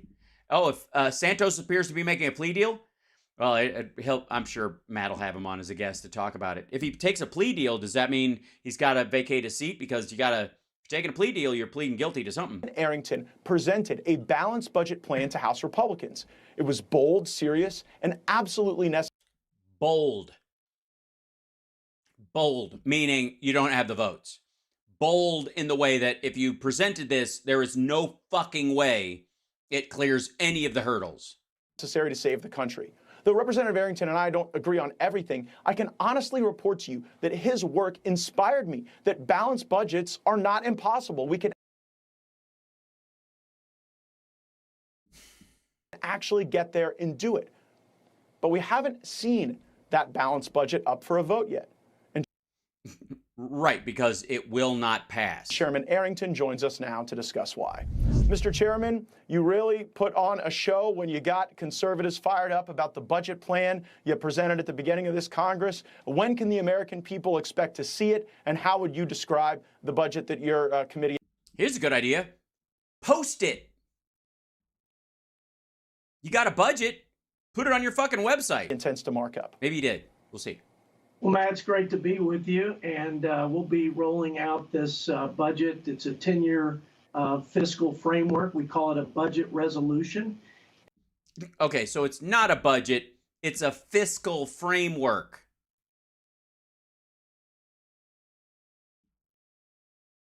Right out of the fucking gate. Goddamn swamp gets us again. And it has all the necessary things to put our nation on a path to balance and beyond. We have to rein in the unbridled spending that's bankrupting the country, caused this cost of living crisis most recently. No, it did. That will destroy. COVID did. We just went through a pandemic, fuckhead. A little over 10 years. Yeah, a little over 10 years from the last financial crisis when people still hadn't fully recovered from that. So that's why it had the impact that it did. We didn't run these deficits up just because we decided we wanted shiny new. We don't have maglev trains in every city in the fucking country just because Biden and the progressives want trains everywhere. Destroy our leadership in the world and our children's future. So we have to do a few things. Let me summarize what's going to be in this. Yeah, just summarize. I don't need the actual budget. It'll be a couple of weeks. We've got the votes in committee, Matt, to mark it up and pass it out of committee. We want to get. You got the votes to mark it up and pass it. So if you mark it up, any changes might be made to get the votes? To 218, but this is going to be a conservative budget. that focuses on right-sizing the bureaucracy, resetting at pre-COVID, pre-inflationary levels of spending on discretionary, capping at 1% through 10 years. That's $3 trillion in savings. Reining in the drivers of the debt. That's entitlement spending. Entitlement spending. That's what makes it bold, I'm going to guess. That's right. There it goes. Reining in entitlement spending. Yep. Tell you what, mark it up, float it out there. Yep, there you go. Rein that entitlement stuff And there's in. a significant effort there to make healthcare and welfare work for the American people. And yeah, emphasis on work. For those who need it the most. And then ultimately, we've got to get this economy going again. We have. It is going, asshat. It's honest to God, the fucking Fed is trying to cool the economy off. That's the point. That's the problem. That's why the inflation rate keeps going up, because the Fed's like, Jesus Christ, I keep raising the interest rates, and the people keep hiring, people keep spending, people keep going out and doing shit. What the fuck? To return to pro-work, pro-growth, pro-energy policies, and you get $3 trillion if you grow by 1% over 10 years in deficit reduction. Those are the three key pillars of our budget resolution. Right. So they're going to cut it beyond the actual needed spending to maintain these programs, which lead to a growing economy that we've had over time. Because again, everybody will talk about our ballooning deficit, but our economy, but for the $7 trillion that Donald Trump added to it, has basically been 1-to-1, 100% of GDP in terms of our debt every year, even as it grows, which is the part nobody talks about. Because let me show you something real quick, if I may. May I? Hold on one second. Hold on, Jamie. Bring up the video, the Bloomberg chart that I once said about the thing with the guy and with the numbers on it, the ones I didn't read. Bring up the numbers I didn't read and put them up on the big screen up there. Jamie, put that. Can you find that article that I thought about for a second? The one I dreamed while I was on drinking ayahuasca. Okay, hold on one second.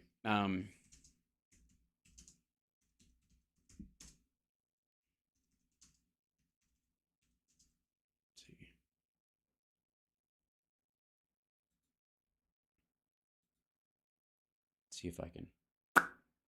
Yeah, here we go. So, let's see. I'm going to try to do this way. U.S. Let's see, debt growth.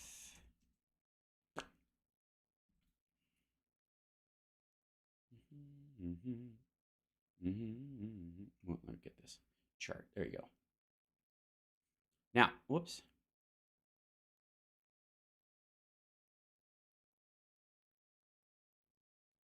Now this is stretch this out. Now these are not. Let me preface this that this. I'm going to show you a couple charts, and they are how long's the length of this? Yeah. Debt trends over time. There we go. So, yeah, here we are. 19. Okay, here we go. These aren't on the same scale. One's just since 2000. The other one goes all the way back to 1922. So it'll look more extreme when I show it to you. But here's the U.S. Debt chart of the U.S. debt. It's at $30 trillion right now. Now, if you'll notice right here,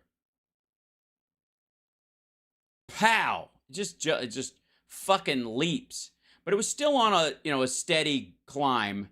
This is 2002. So this is about, around 2000 right here. It dips down right after 9/11. And then after 9/11, ba-bam, it starts going up. And for a bunch of different reasons. One of them is, and again, this is since about 2000. Now I'm going to show you something else. This is the U.S. Here it is. Let's start back here. There's 2000. Okay. So in 2000, the GDP of the United States was about $10 trillion. And in 2000, where is it? The debt was about equal, 9,700 billion, 9,700 billion. Okay. Then, if you'll notice, right about here, the little lurch up, like around, where is it, 2000. It's on a steady climb, but it's not, it arcs up a little higher. There's a dip down around 2008 because they reshuffle a ton of debt, which is really fascinating. It goes down to 14, and then it keeps climbing, goes up to here, and then right in, here's 2019 into 2020, goes down a little bit, like $1 trillion, and then pow, 2020, here you go. It just goes on a rocket. And this is all COVID right here. This is all just the response to COVID. Basically because the entire, the COVID drop is here. There you go. In GDP. And then it climbs back up afterwards. Now, this is not a fait accompli, by the way. This is not guaranteed in any way. And we hit this point and it kept going up, and that's a good thing. But our GDP is continuing to climb with no signs of fucking abating anyways. And if you'll notice, our economy right now, $25,461 billion economy right now. That's the GDP as of 2022. It's gone up since then too.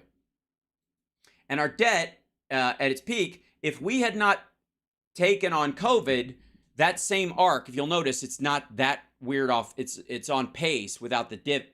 Like, we're just growing at this steady pace.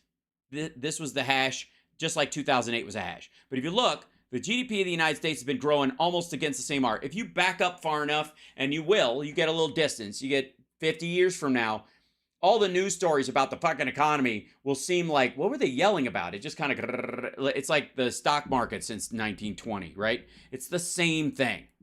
Okay. So this big burst here, here's Reagan.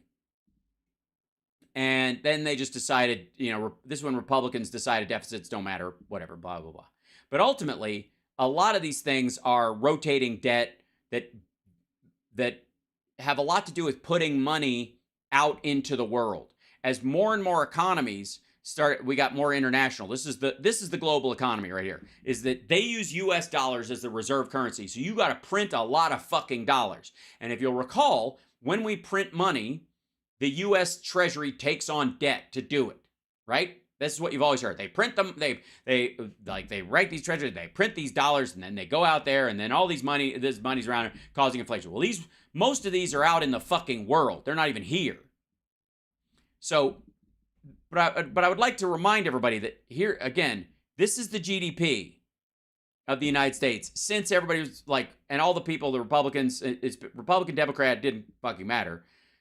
It's been growing along this line, and it's grown at a faster clip since we started taking on debt, because it's an investment strategy, just like any companies that take on debt, and then they use that to finance even more growth and the like. And so the consistency of this, the held debt, you're paying the interest, right? You don't even have to pay down the principal, but the interest on the debt is a tremendous amount of money, but it's guaranteeing a giant arc, because again, you're not paying the principal on this debt. You should at some point. We'll pay it down. That's what Clinton was proposing to do and started doing. But if you're just paying the interest on the debt, as big as this number is, understand that while that's large, it reflects in this number. It reflects a level of growth that is exponential compared to it. So, needless to say, these fuckwads do not know what they are talking about, nor would they even, I guess, presume to do anything about it. Not really. So, and by the way, this whole leveraging our children's future, blah, blah, blah, they don't really believe that either. And the economy has grown under their feet as this debt has been accrued. At some point, you have to start shaving it down and managing it at a certain point, but nobody expects us to be at like 85% of GDP, because that, in their theory, it makes overpowering debt. You could do it over time, but the idea that you have to do it drastically is a fucking cartoon. Yeah, and it's music to my ears. And you heard it here first. Within the next 2 weeks, you're going to see the House budget get marked up. Great. Does Trump have it? 2 weeks. Yeah, that's the fucking maggot mating cry. 2 weeks! In committee. I think that's something everyone looks forward to.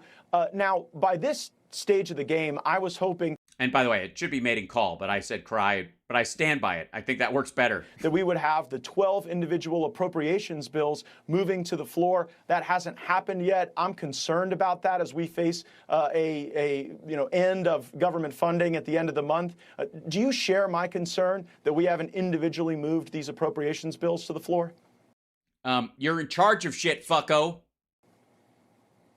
Yeah, because it's not just about funding the government. We've got to fund the government, but we've got to fund a government that is responsive to the American people, focused on its constitutional mission.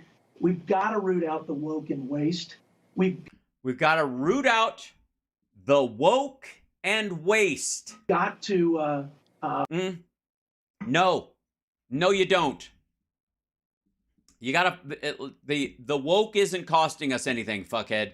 I don't know what the budgetary outlay for woke is, but eat shit. Like, you're not gonna hold the entire fucking military budget hostage because you don't like some level of DEI training or something around people where they teach rednecks how not to get in fights with inner city black dudes when they're serving in the same fucking unit together. We've got to hold this administration accountable. You know, and I know that we have power of subpoena, we have power of the purse. Those are the two levers, and we've got to use them. Yeah, you're not going to subpoena them into signing off on your budget, fuckwad. As a matter of fact, you're talking about spending more money. You're talking about allocating funds for the committee to go after Hunter Biden or Shemp Biden or any of the fucking rando Bidens. For example, what good is funding the government if it can't do its first and most important job, providing a common defense? And of course, this administration has totally unilaterally surrendered control of our border to the drug cartels, the terrorist drug cartels, who. So you're saying, I would say you've got committee power. I have a suggestion. Here's a good idea. Call the heads of Border Patrol in Texas and Arizona, and I guess in you have to bring in like department, maybe anybody who's directly on the ground, any DHS liaisons, any of that stuff. Bring them all in and ask them why the Border Patrol agents are just letting people through. Ask them. Ask them why they're just, because there's a wall there, obviously, and they're finding ways to get around or whatever. Why aren't these guys stopping them? Why are they just not doing anything about it? Why are they letting them get by? What did they just give up when Trump lost and they just refuse to now? Because if they're getaways,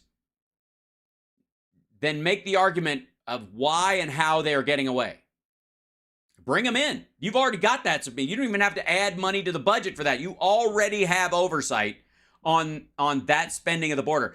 Bring those fuckers in. Let them tell you the story about why they're letting people through. Because they ain't.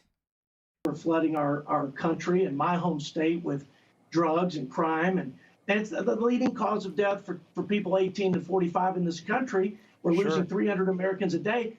If we can't get that right, what good is a government? All right, fuckhead. The fentanyl thing needs to be handled, but this cartoonish idea that we could just stop it somehow. 90% of drugs come in through the ports, and a lot of this comes through there. But so little fentanyl is needed to like dose everybody or to add to or cut with other drugs because it's so strong that the idea that it, like, you would see it coming, or that it's so like they're like weed bales, which you could spot. It's hard to get bales of weed across the fucking border. That's hence cocaine and heroin being the primary ones, because you can liquefy or gelify, I guess, heroin, and you can brick cocaine and bring it across. But fentanyl, like, it's so little of it is necessary to spread out over you could cut it so much easier that it's very difficult to get it coming across the border. A little bit goes a long way with fentanyl, as the people who made it will tell you. And so I don't know what change they think would would eliminate that aspect of it, because you could argue that the more you try to clamp down on drugs coming across the southern border, the more fentanyl comes across, because it's easier to sneak across the border because there's less of it. You need less of it to sell a lot of it because it's potent. Of the people, by the people, and for the people. Just shut the fuck up. I hate when they fucking try to quote the goddamn Constitution to just pat themselves on the back. Yeah, we get it. Brick wall, it's not really necessary. We get it. You American flag, there's 3 bricks behind you. There's probably that say Trump wall on them or some shit. There's a little plastic tractor. Just go play with that, dum-dum. I'm going to bring everybody into the room. When you counsel a lot of members of Congress about the budget and the spending cuts that we have to engage in, you have a saying. You tell folks all the easy choices are in the past. Ahead are hard choices. What are some of the hard choices that we're going to... Yeah, this is why it's not going to get out of committee. Have to ask our Republican colleagues to stand with you on. Well, to me, a lot of them aren't so hard. We have $250 billion last year in waste, fraud, and abuse. We've got to do better there. One way you do that, Matt, is states have to have skin in the game. They know how to target the people who need these resources, and they will have better controls if they're responsible and accountable for the money being spent well. But you got healthcare and... But also, if they're given a block grant, they'll divert it because a lot of the states don't want the stuff, and red states, they don't want, Medicare or welfare funding or support from the government. So they'll divert it to projects and pat themselves on the back for infrastructure. While turning down infrastructure funds, they'll divert what are effectively welfare funds to that kind of shit because it was a block grant to the state and whatever. And there's no fraud because what would have been stolen, I built a bridge and named it after me. Welfare, those are the 2 big drivers on the entitlement side. Mm-hmm. And it's not that hard to expect people who are work capable to work. We did modest efforts in the debt ceiling deal to that end, but there's much more to be done, not only in food stamps, Medicaid, and other means-tested welfare programs. But look, it's also not hard to reverse. No doubt, Mr. Chairman, we need those welfare to work programs. Now, I do want to get your reaction to this. I guess he's got one more question for him, but they were walking down into a fucking corner. The Biden administration rejects the argument that government spending is inducing this inflation. Take a listen. Yeah, it isn't. I'm sick of this stuff. We have to talk about it because the American people think the reason for inflation is government spending more money. Simply not true. So, Chairman Arrington, what's your best evidence to the contrary? Yeah, there it is. Best evidence to the contrary. Let's hear it. Well, it's insulting. And that's not a reason. That's your emotional response. Even Democrat economists like Jason Furman, Larry Summers, they warned, as Republicans did, that the $11 trillion in spending over the last 2 years, 6 of which went to the national debt, all of which went to a cost of living crisis, record hikes in interest rates, and again, you lose $20 trillion in the COVID shutdown and the ensuing loss of business, livelihood, employment, savings, healthcare bills, all kinds of stuff, money that it would have, could have, or should have been spent, but never met its match and doubled as it would in the economy normally, disappears. Just fucking disappears. And the government tries to patch that hole with $6 trillion, and you can't do it. You cannot patch a $20 trillion hole with $6 trillion. Economy that's stagnant at best and has... No, it's not stagnant at best. An outlook of a potential recession. No, yeah, it's had an outlook of a potential recession because, according to these economists, for 3 fucking years, because they keep leaving the biggest element out of the equation. They don't want to... They put an X in where COVID was and go solve for X as if this is just like everything else. Again, it's the railroad spike analogy. I know I keep going back and forth to it, but these motherfuckers, every time, the guy goes into the doctor's office, he's got recurring headaches. The doctor ups his prescription or lowers his prescription depending on what he needs.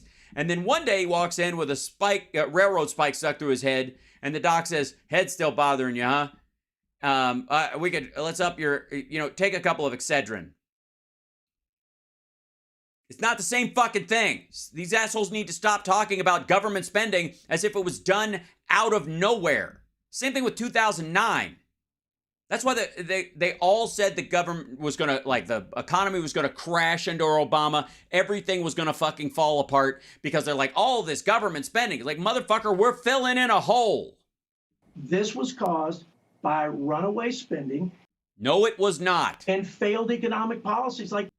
No, it isn't. Paying people to stay home. No, because dead workers can't go back to work when there's an all clear. Instead of return to work after the government shutdowns. Yeah, which is way easier to do if you're not fucking dead. Among other things. Absolutely. No. That was his whole reasoning. That was it. It's the same shit. Like, I don't know why I let my fucking hopes get up that he would actually try to throw some sort of numbers in there or something, but it was the same shit. It was the same money printer go burr, and people didn't want to work, so they stayed home, blah, blah, blah. Like, this, by the way, this is a residual beef that they have with the American worker under Trump that, like, in the fall of 2020, you motherfuckers wouldn't believe him when he said, go back to work and go out and do stuff because people were still dying and we didn't have a vaccine yet and he didn't have a plan for that vaccine. And everybody was like, I'm not fucking gonna. No, I got a friend on a fucking ventilator and he's not coming off that fucking thing. I'm not going back out there. What are you, nuts? For $12.50 an hour? Eat shit. I'm staying home.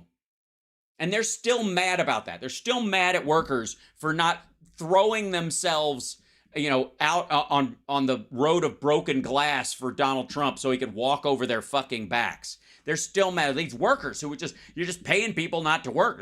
Lazy, fucking lazy. Everybody went back to work, motherfucker. Everybody. There are not enough workers for the open jobs because everybody went back to work. People wanted to. Fuck's sake, they just didn't want to die for a fucking gateway job. Hey, we look forward to seeing that budget getting. Yeah, we all do. Those spending cuts. Chairman of the House Budget Committee, Jody Arrington. We look forward to seeing it soon. Thanks for joining me. That's so good. Thanks. I want to thank Greg Kelly for teaching me everything I know about broadcasting. Good Lord. Just fucking. Okay. Now, obviously, do I have any time left? No, I'm like, okay. Obviously, that's not the big story. Obviously, there's never going to be, that budget's not going to fucking happen. It's like, are you kidding me? It's not going to be a budget. You nuts? They're never going to fucking clear that out of there and try to get a vote on that shit before the fucking government shutdown. You use that as leverage. You're going to bring out an entitlements cut budget that tracks, like Social Security, Medicare, Medicaid spending below normal inflation at 1% when target inflation is 2%. Fuck, I do. I need a Snickers. Am I that outrageous right now? Am I hold on. Where is it? Outrageous. Oh, I don't have one on this screen. Sorry, my bad. I forgot. I didn't put it on myself because I never use the word. How could someone lie like that and sleep at night? Well, I'll tell you this. Gaetz is well practiced at lying, so that's why. But the other guy just is stupid. He's just stupid.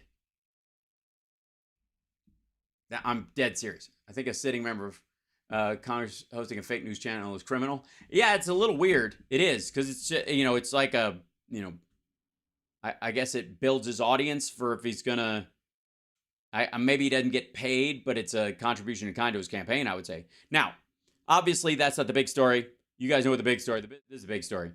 Biden beer ban. That's right. I know you thought it can't be possible, but thank God. What's his ass? Cooter McHenry. What's this fucking guy's name? I always forget it. Pat? Is that his name? Who's wearing a lot of lipstick. I mean, and now I'm starting to understand which filter they use on him on the show. But this is America heading to Prohibition. Yeah. That's right. Yep. Biden's whatever. I think the pandemic would have taught us that somebody else was in. The Jody guys knew I had to look them up. Deficit no matter of Bush.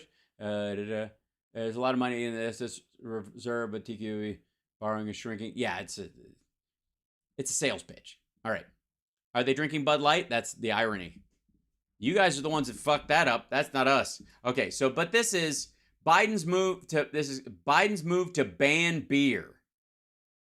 Who's this fucking guy? Why is this? Okay. Is America heading into prohibition? Biden's alcohol czar is laying out a new government guideline that will warn Americans not to drink more than 2 beers per week. Oh, that sounds like communism. So they're going to force you to, this is another episode of These Assholes Don't Know the Difference Between a Suggestion and an Order. Yesterday, we told you the Biden administration was coming for your ceiling fans. Yeah.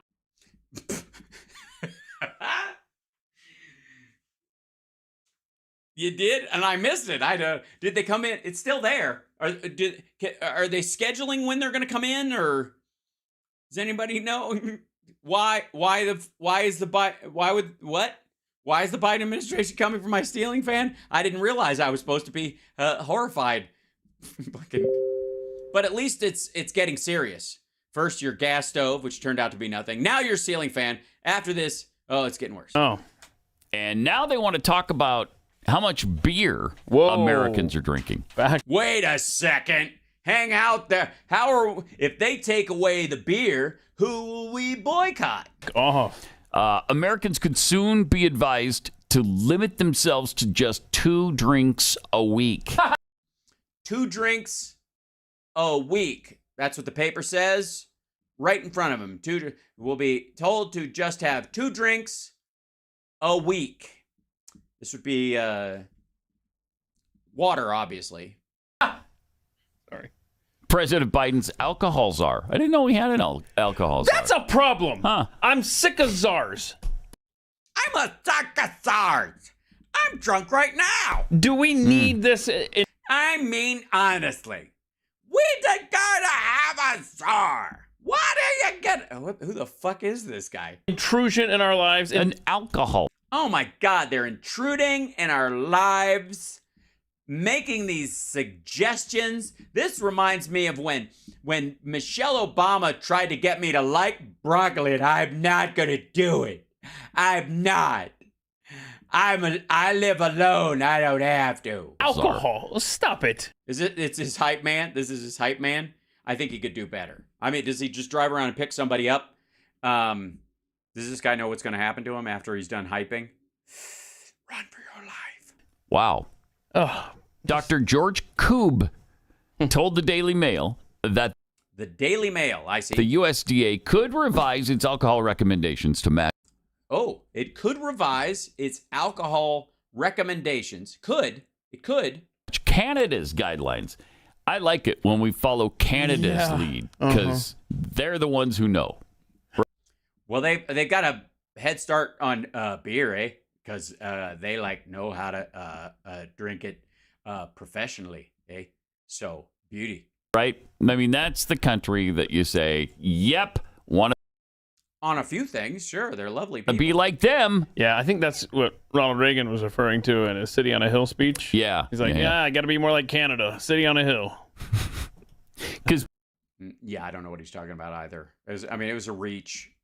I don't think he knows. He fell asleep after that. I think he just lost. Maybe it's just a lack of oxygen to the brain or something. Being up north of us, it's kind of like being on a hill. Oh, okay. So, yeah, that's what he was referring to. I get it now. Yeah. In January, the Great White North began urging residents to limit their alcohol consumption to just 2 drinks per week. Since the 1990s, the U.S. has recommended women limit themselves to 1 drink per day and men 2 drinks per day. So, there you go. Okay. Since when? Per day. Hold on. 1 drink per day. Hold on, back up. Women. Since the 1990s, the U.S. Since the 1990s. Okay, I don't know. Bush one or Clinton. This is recommended women limit themselves to. And was this a drive-by recommendation? Did they the kind of recommendation they make you. It's a recommendation you can't refuse. 1 drink per day, and men 2 drinks per day. So there you go. Okay, so now it's just going to be 2 per week, apparently. If Canada says so, then. Can you imagine living in this level of like low-res, pathetic panic all the fucking time? Where like a suggestion sets you off about health particularly. Are you that afraid? Do you get up off the bed in the morning and you're like, dear God, what was that? I just felt a pinch in somewhere and it's not good. Something's killing me. I don't know what's going on. I don't know if it's my diet or it's I don't know what the fuck. I can't do it. And then somebody goes, maybe you should stop drinking. Get off my fucking back. I'm fine. I'll walk it off. Then we'll do it too, I guess. Okay. I just, make your decisions on Canada. It's always a good plan. Yeah. Can you think of a better one? Drink all day. I really can't. Yeah, you got me stumped there. Yeah. Shoot. Mm-hmm. So Peter Ducey asked KJP about this 2 beers a week White House recommendation thing. This 2 beers a week White House recommendation, which is not for the record, a White House recommendation. It is allegedly someone telling the Daily Mail that they might make the same recommendation possibly in the future. I don't even know if this person has the ability to do such a thing. I don't know. We'll see. Does President Biden want to limit Americans to 2 beers a week? Where is this coming from? Maybe I didn't miss you so much. Where is this coming from? All right. Well, Dr. George Koob, who is the director of the National Institute of Alcohol Abuse and Alcoholism, says the U.S. may soon follow Canada and recommend just 2 beers a week. How do you guys think that's going to go? Let me tell you what I'm not going to get involved in. In that question right there. I have no idea. I've not seen the data. I cannot speak to this. Wow. I will leave it to the experts. Is there anything you can speak to? So if the experts say 2 beers a week, that's okay with President Biden? I will leave it to the experts. I'm just not going to comment on that. Okay, so. Good, because why should you? You're just the White House spokesperson. Your job is to comment. Hold on. So let me give me 1 second. This is fucking stupid, but here we go. Let's see. I'll just look this up. 2. So.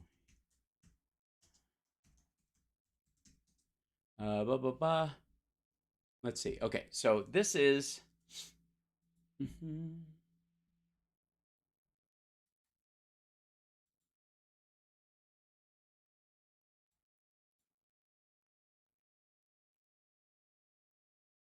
Yeah.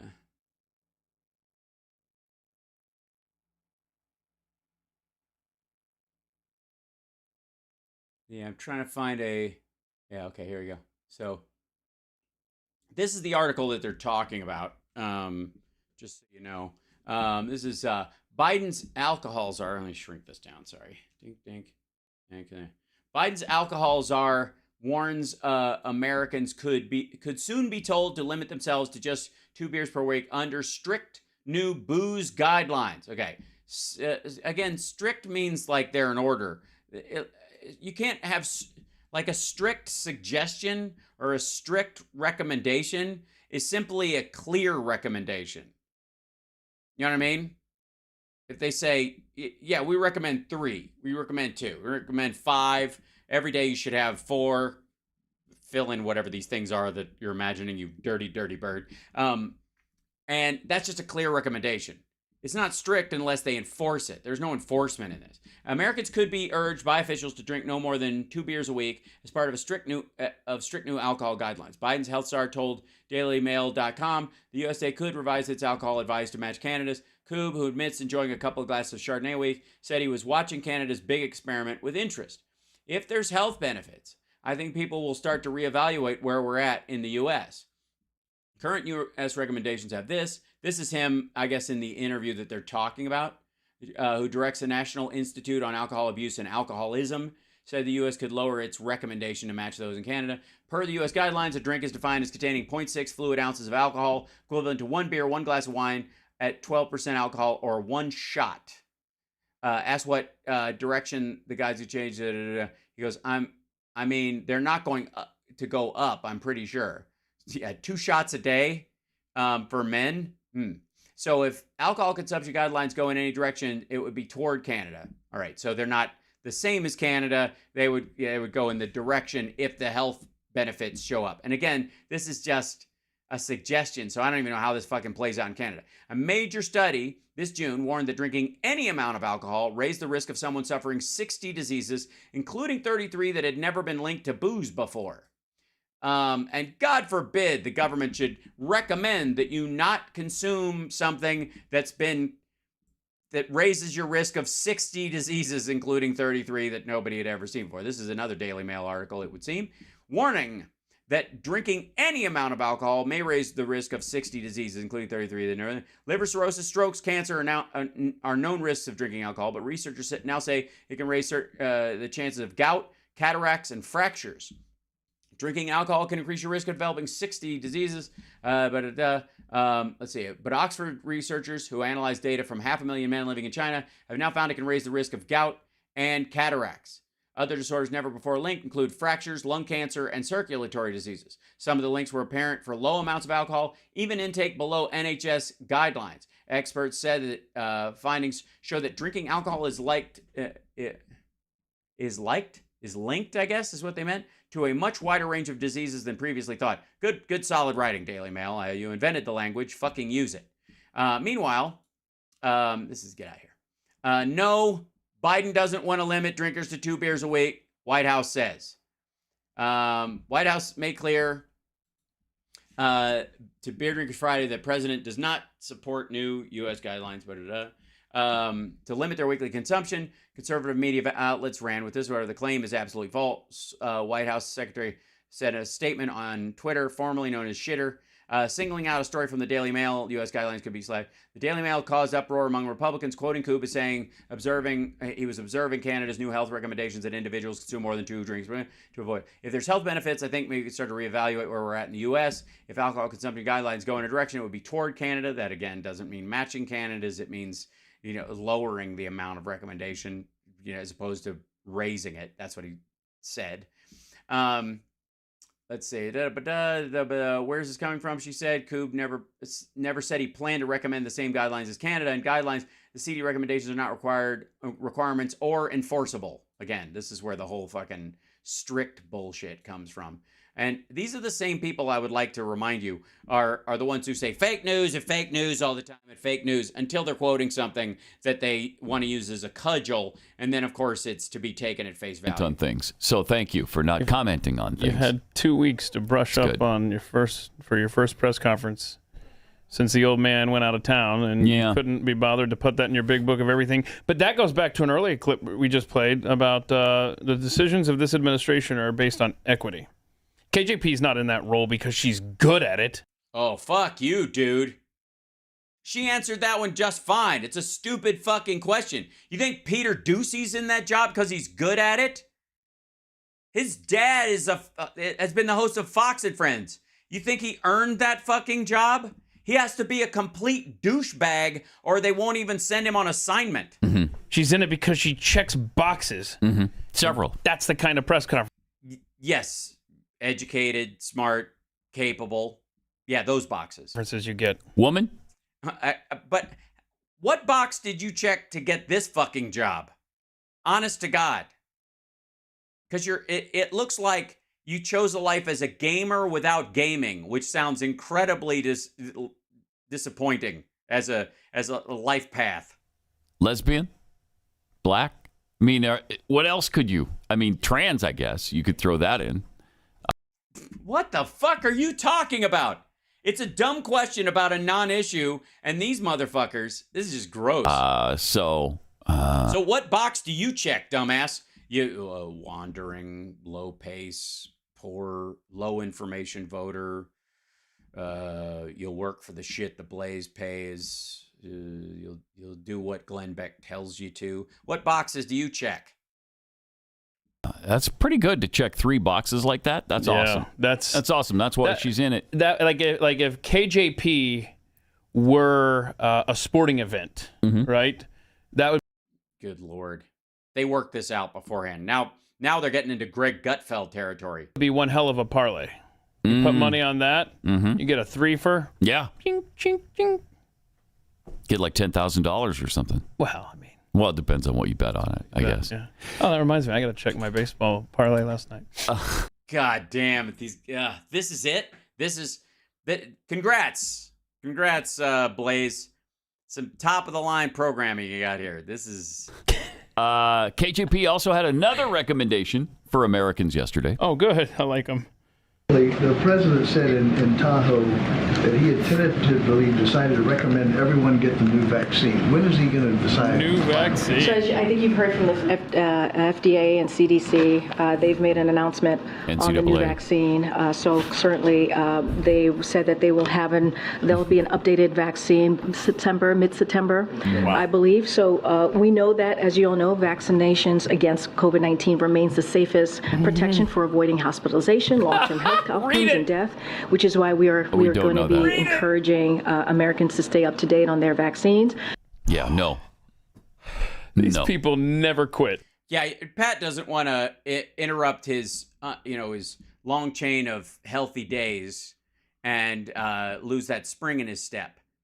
Also, I don't give a rat fuck if you guys are just anti-vax. That just lets me know that this isn't about what she says or how she says it. And also, having a White House spokesperson that's got their shit together, if they've got a statement about a particular issue and they go straight to it and here's our official line, as opposed to somebody fucking winging it on behalf of the president or on behalf of it. Like, the spokesperson is not there to define or write policy. So the idea that they would just kind of go out there and describe it, it's amazing that it went on that way for as long as it did.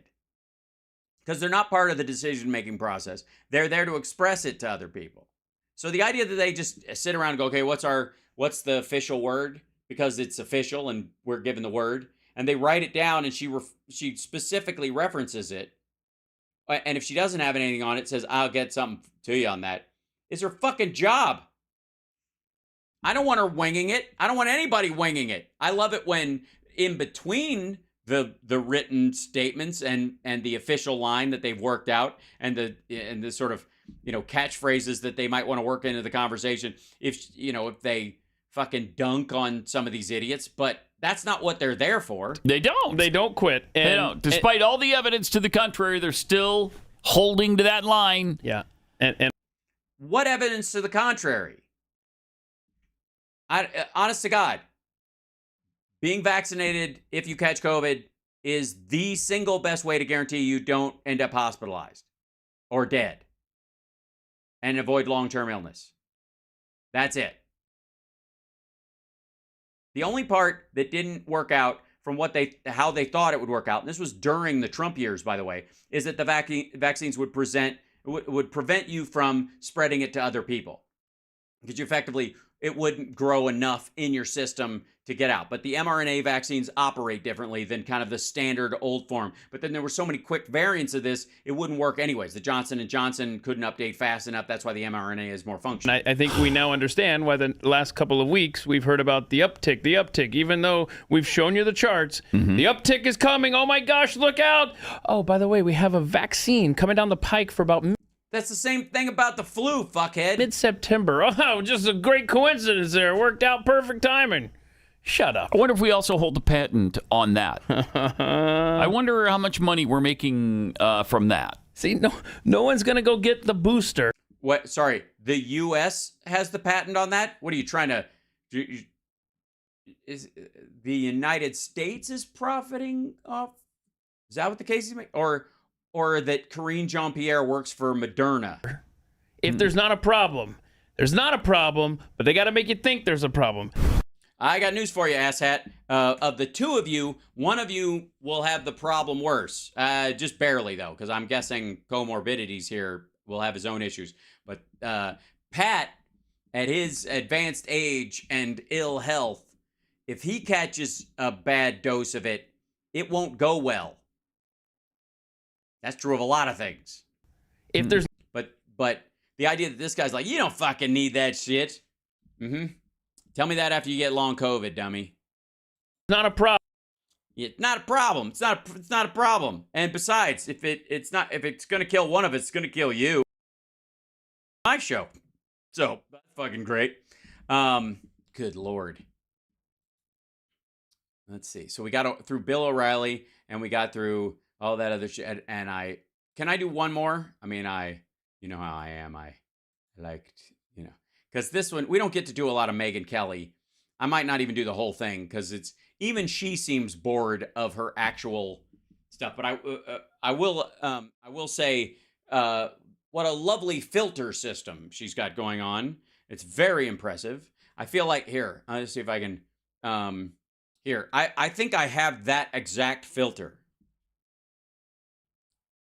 Yeah, I look great. Yeah. Wow, I look just like Megyn Kelly, only darker.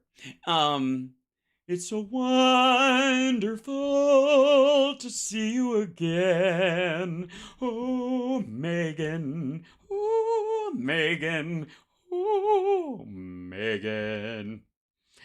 Yeah, I love using, I got the same filter she has, and it just makes me look so lifelike. One of these days, I'm going to be a real boy. Oh.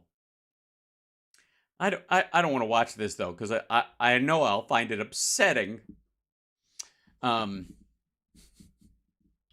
to our friend Noam, who runs the Comedy Cellar and does a great podcast and somehow managed to get Philip Bump of the Washington Post.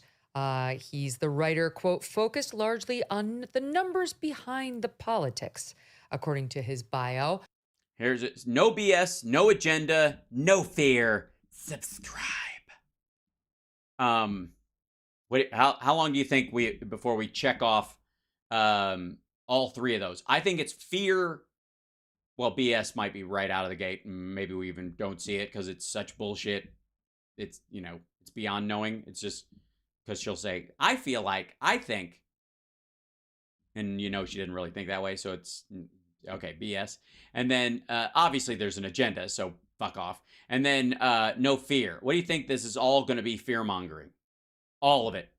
But he loses all ability to analyze anything when it reflects poorly on Joe Biden and his potential corruption.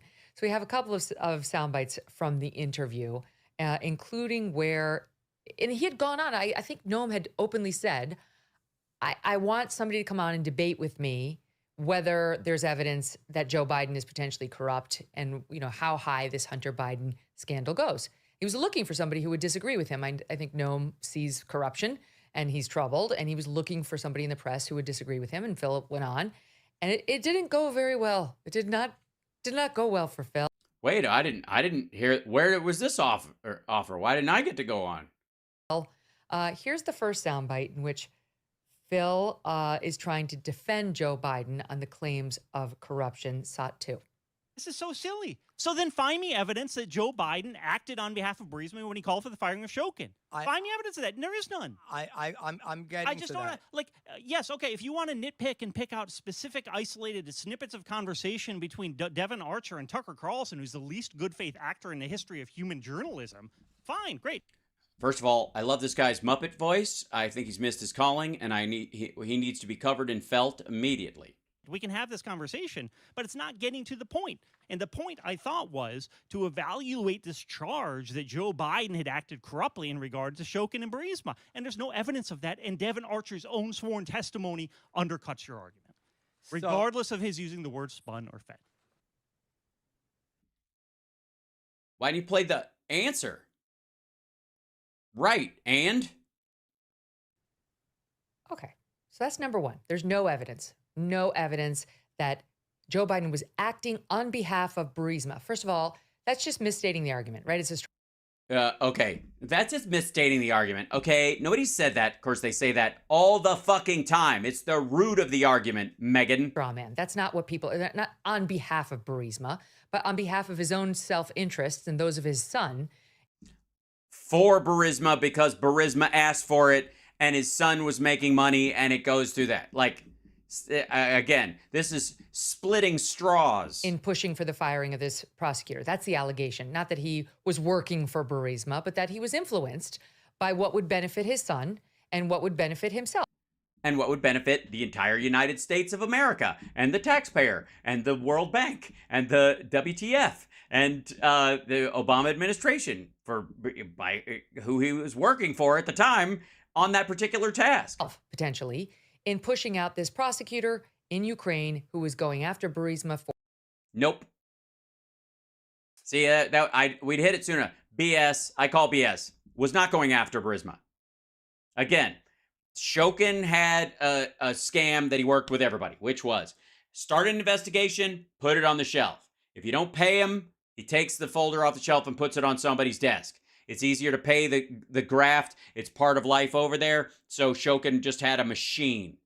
This is how it worked. He was Petro Poroshenko's kid's godfather. They were connected.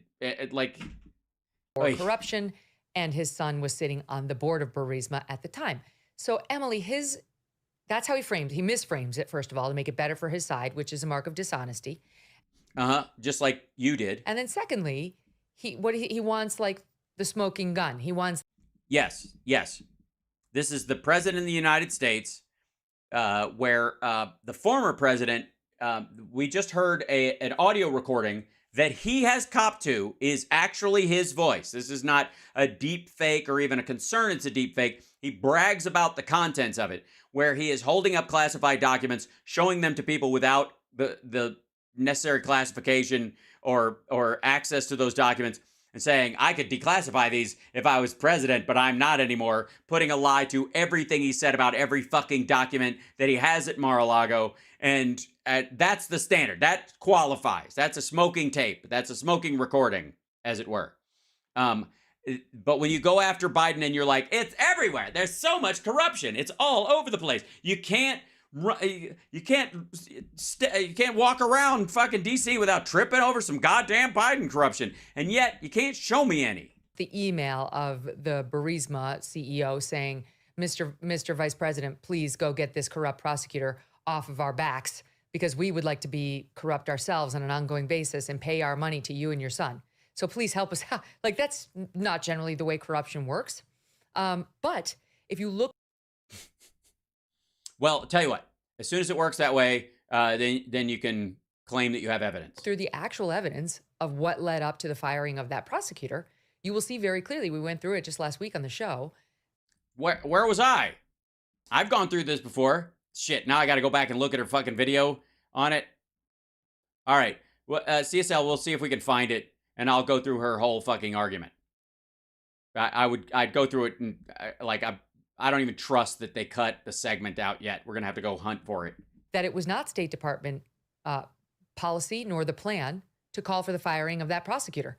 And as recently as Oh, right. Okay. We've seen this before. This is the concept that not everybody was for it, so that meant everybody was against it. And part of the corruption team that Biden was working with, there were like two people going, I don't think it'll help. Okay, well, I'll look at the actual video, but we've covered this from other people saying it. That's the defense. It dies, of course, the moment you watch the tape of Biden talking at the Council on Foreign Relations, where he says, call him about Obama. 1 month before Joe Biden had determined he was going to do it, it came to us a surprise by anybody in the Obama administration that Joe Biden was about to make this guy's termination a deal term, a requirement for our giving aid to Ukraine. It seemed... Some people were surprised. The guy was still there. ...to be the vice president's office that turned it, that said, you know what else? We need that guy gone. And what was happening just as the vice president turned it? He had phone calls with his son, Hunter, who was on the Burisma board. And then in December of 2019, they had a meeting.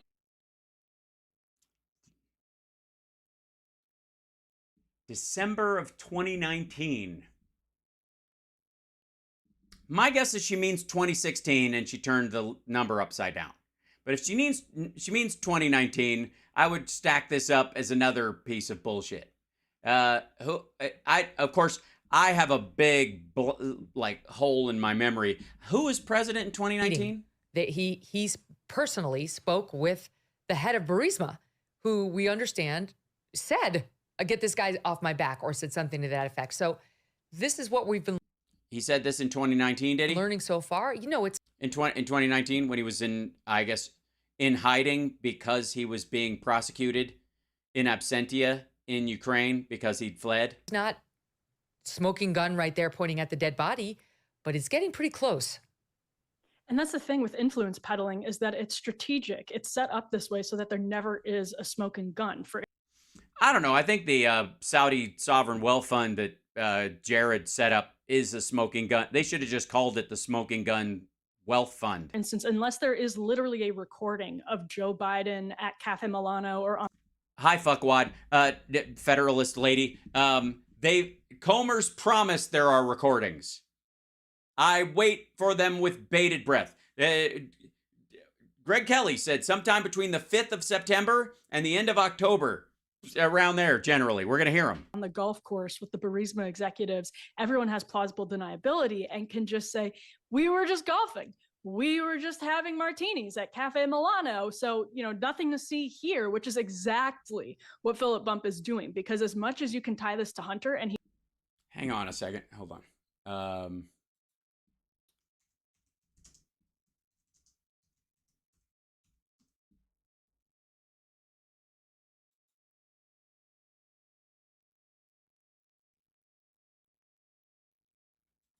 Let's see. Source told the Post Biden who usually eats at table 100 is also used on the second floor. Probably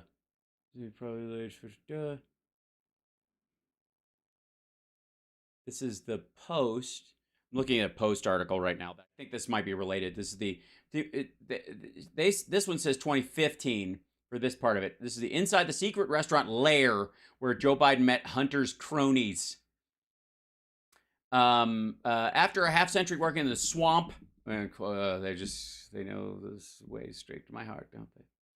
So when the vice president does clandestine dinner meetings with some of his sons, cronies, he did it in a very private room, Cafe Milan, according to records found on Hunter's laptop.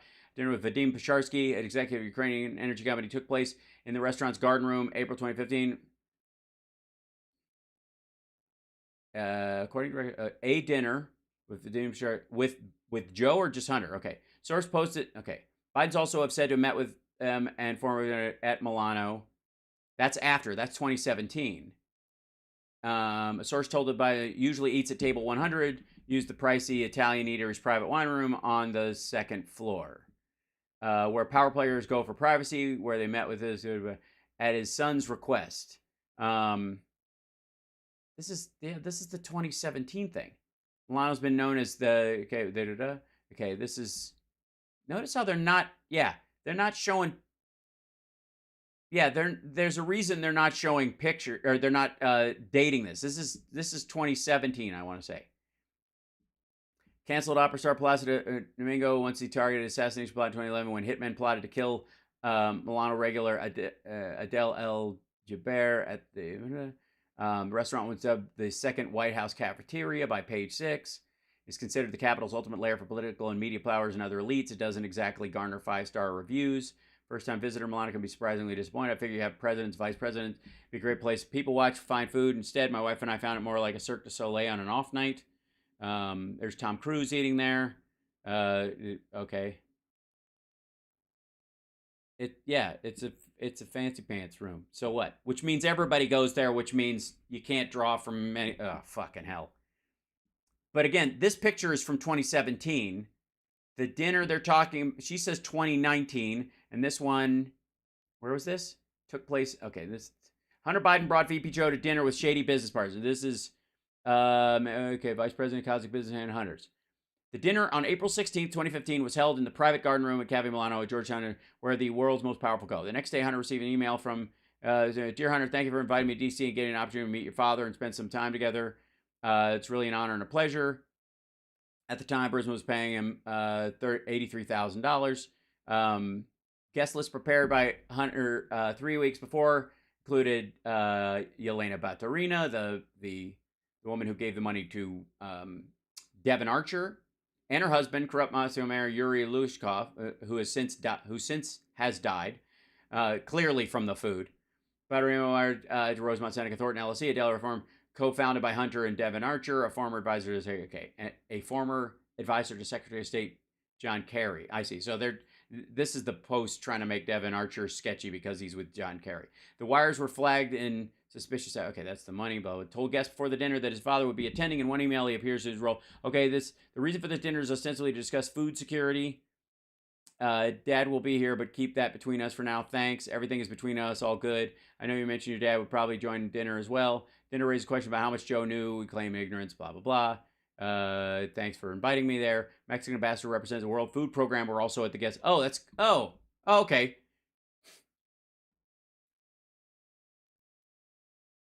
That's it, the World Food Program.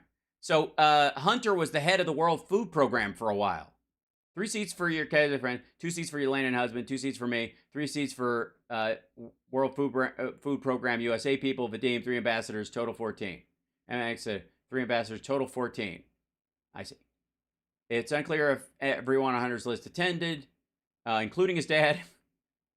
Obviously, save a seat for your guy and mine if he's in town. I think your guy's there's no trouble in his worth unless you have some other idea.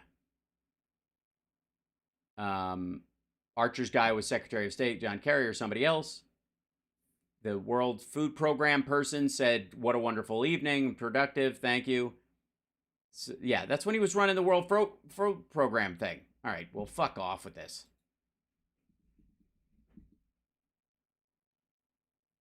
Back to where we were. And again, it's from the laptop, so cut and paste job. He does concede. He's like, you know what? I think Hunter was doing some stuff that was improper. So unless you can take that further step and go to Joe Biden, the media can continue to say, nothing burger, nothing much to see here.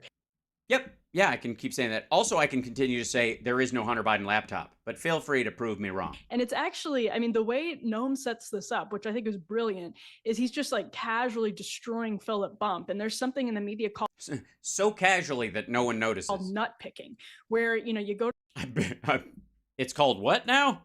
Casually destroying Philip Bump. And there's something in the media called nut picking. Yeah, you don't do that.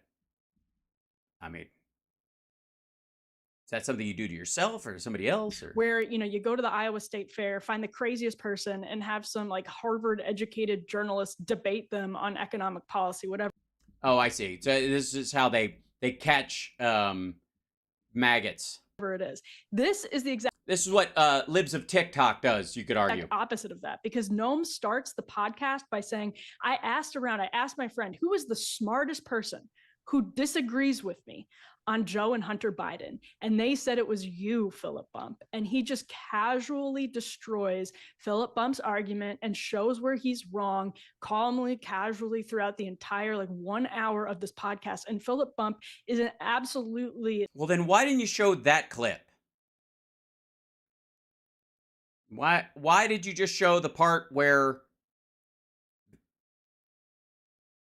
I mean, wouldn't that make sense? Why not show the clip where he's like, actually... like precious commodity in Washington, D.C. media circles. He's seen as somebody who is at the top of his field, somebody who is really smart, and he is not willing to say that there is evidence that Joe Biden is tied to this scheme, despite the fact that, again, we all know there's not going to be a check from Burisma to Joe Biden, and the memo line is going to say firing Victor Shokin. Nobody thinks that's what's going to happen. Right, but you need something even more... If that's not the case, then A, you got to set everybody up in the first place and stop saying shit like there's evidence abounds when it fucking well doesn't. There's not even another house we don't know about. Hey, remember Trump's Chinese bank account that magically had $17 million in it, and then he took $15 million out a couple of weeks after he got rid of TPP? Remember that? That actually happened. That was a Trump withdrawal from a Chinese bank account after he killed the TPP, which was a trade policy of the United States, a trade pact by the United States to stiff arm Chinese hegemony in the South China Sea, where they were attempting to choke off every other country there, plus Australia. Remember that? That's pretty direct. Is it too much to ask that there's at least something remotely close to that? It's the optics, which is the entire root. I see. That's the problem. It's the optics, guys. There's like the optics. We got to keep working the optics angle of influence peddling in the first place. Does it matter that the firing of Shokin benefited Ukraine as a country? That it actually furthered the anti-corruption push in the country? Does that matter? Does that factor in at all? Or is that just cover? It's that fucking clever. Just being able to get, as we were talking about in the last segment, those White House visitor logs, the guest list for these parties that you can't do if you're Joe Schmo. You can't monetize that if you're Joe Schmo, because you can't get, your dad's Gmail, which who knows if that's even secure, to say, hey, look who's coming and look what do they do. You don't get that if you're Joe Schmo, but you get it if you're Hunter Biden. It's so Yeah, you get it if you're Don Jr., if you're Eric, if you're Ivanka, if you're fucking Jared. And you might be onto something accidentally. true. And Eliana, Noam had Philip Bump on the ropes the whole time. Then show that. Show that clip. Is that the clip? Is that what we're supposed? Is that what a? I mean, I know you're enjoying it, but fucking show me one moment. It ended with Bump getting up and walking out, which is pretty spectacular. Because I have to say the questioning, while smart, was not aggressive. It wasn't, Maybe he was just tired of the bullshit. Or he felt insulted. You could play this, maybe. It's an hour-long thing. You can't find one fucking clip that shows the guy dunking on him? Because the one clip you're showing me is just the argument, which I agree with. He made a fool out of himself by getting... Great. He made a fool out of himself by going on the fucking thing. And... up and walking out. It just showed how thin-skinned and egg-shelled this guy is. He's not used to having to answer any questions of his sweeping defenses of the... Show me one of the questions. Show me one of the questions. Let's break it down. Let's fucking go through the paperwork of it. Biden's. Here's a little bit of that moment in Salisbury. Okay. What do you take from the text message to his adult daughter, Hunter's text message, that I have to give 50% of my income to Pop? I have no idea what that means. I don't. I have no idea what that means. Well, I know it's circumstantial evidence, and you prefer that. Here's what I would say. You don't even know it's real. How do you know it's real? A, metadata, or it didn't happen. So let's just start there. Secondly, my read on it is that at the height of his addiction, the family he's the richest guy in the family. His dad isn't making shit tons of money. So he's paying for schools and other stuff for the other relatives, are expected to, because he's supposedly making millions of dollars a year. And also, at one point, the parents made him put his money, half of his money, in an account so he wouldn't snort it all. That was another concern. My biggest question is, and we've dealt with this before, what bagman says to the Godfather, why do I have to give you the bag? What could it be? I have no idea. But doesn't it? I don't know. Well, I appreciate your. Has anybody asked her? I don't know. I don't know. Don't you think somebody should ask her? Okay. No. You don't get to bug people based on fabricated emails and text messages you cannot prove are real. And it is not the responsibility of everybody else that if I draft up a bunch of fake texts and I hold them up and go, did you say this? You go, I didn't say that. Prove it. Let me see your phone. That's the answer. That's fucking ridiculous. Nobody lives like that. Also, 50% of his income ain't a lot. Okay. I'm not. I just said I don't know, and I don't know what to make of it, so I have nothing to say about it. Yeah, what do you want me to say? Yeah, but you say there's no evidence, but then there's a text message where he says, I give Pop 50% of my money. No. That's not the allegation. See, this is the slippery part. That's not what it says. I think it says 50% of your income. 50% of my money, first of all, means it ain't Biden's money. Who the fuck thinks if your dad is the only reason you have a job on a board someplace, that you give him any shit about taking half of it? How would you even fucking bitch about that? You just go, yeah, I got to give half of it, I mean, the text message should have said something if it was even close to a smoking gun kind of statement. it should have said something along the lines of, well, don't get into business, with him or whatever, because you'll think you'll be making $100 and you're really making 50. That would be the theory.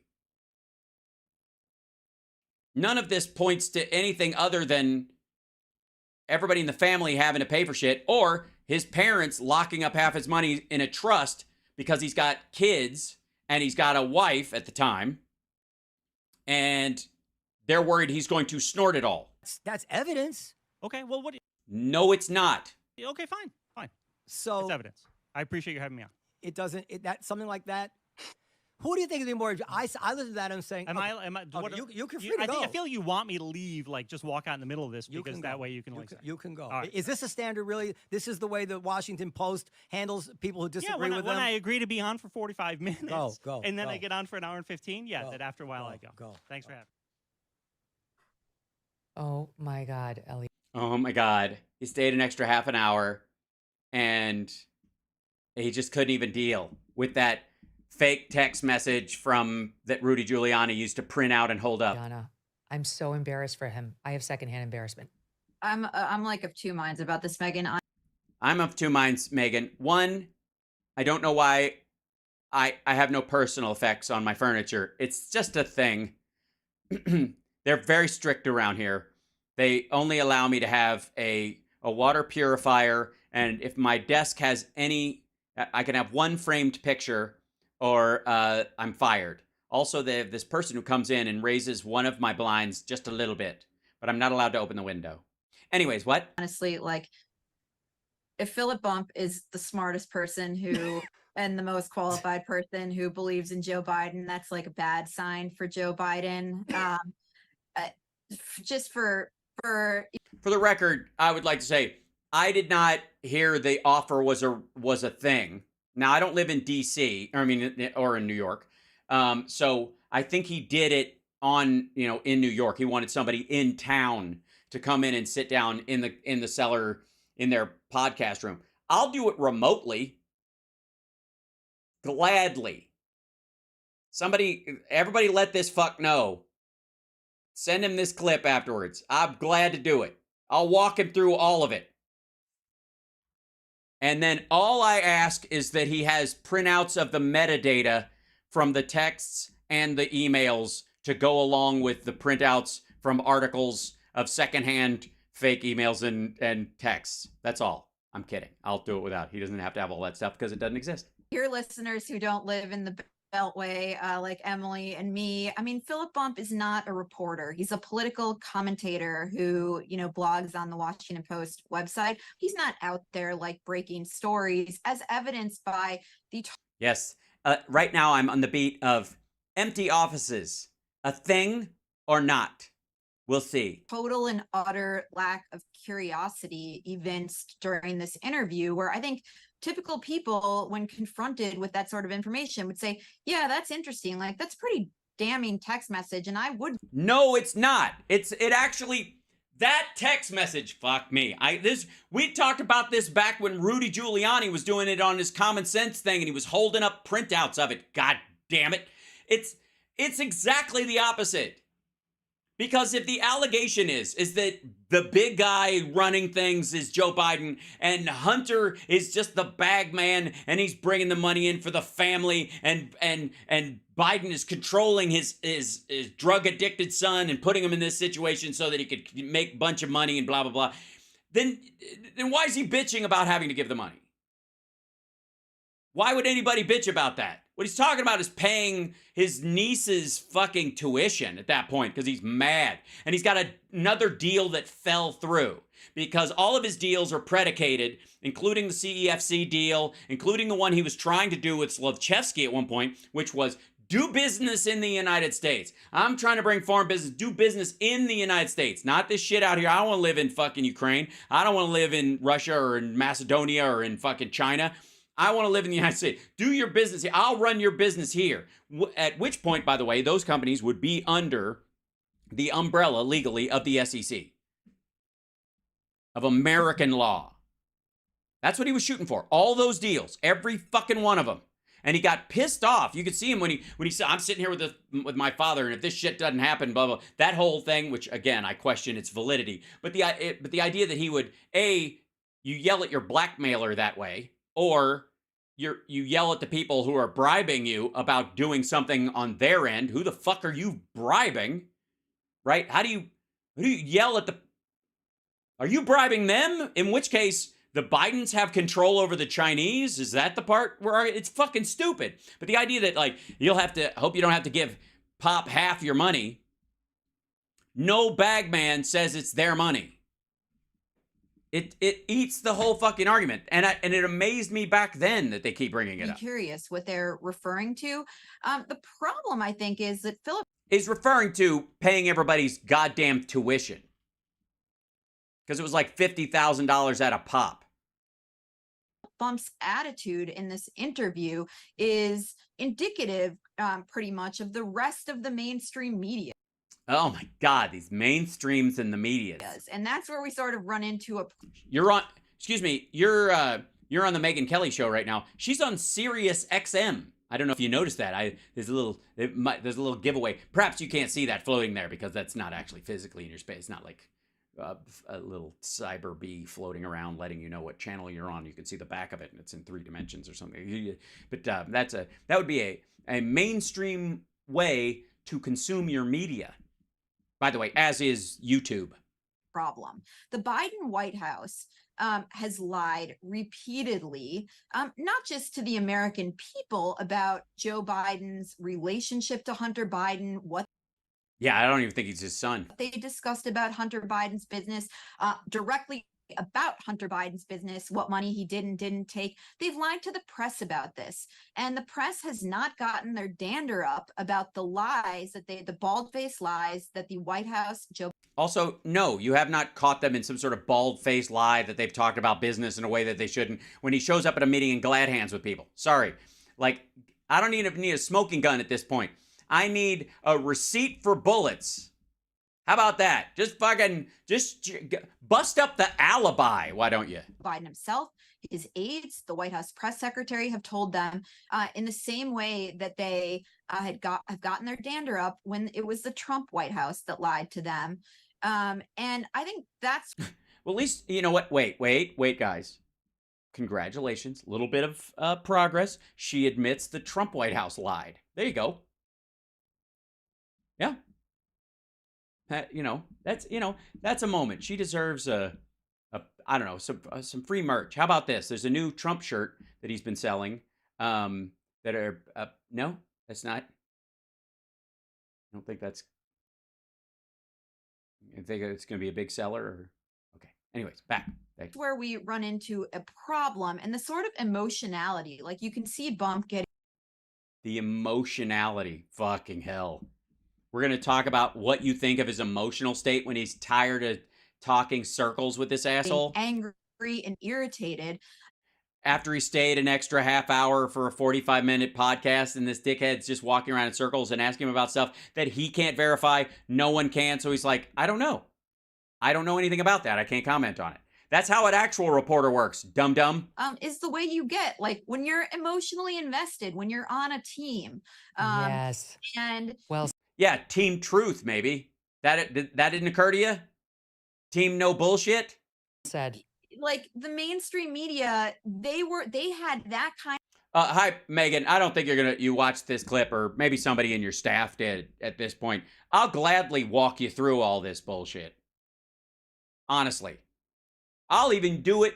How about this? I'll even do it using a Washington Post article where they wrote about how they allegedly authenticated the Hunter Biden laptop when they fucking didn't. They had an article. How the Washington Post authenticated the Hunter Biden laptop.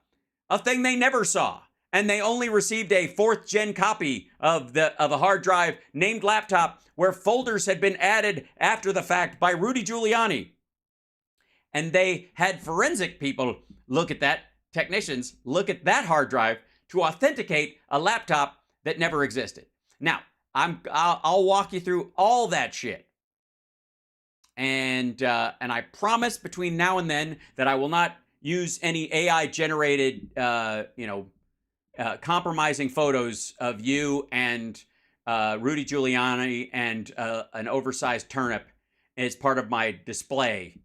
Yeah, the Washington Post referred to that hard drive as a forensic nightmare. Thanks for pointing that out, Dr. 13. A forensic nightmare. Now, why would someone cite documents printed on office paper in their own printer with no metadata for the source of it from a hard drive that everyone who actually looks at it says, I can't know, and nor can anyone know the source of any of these documents?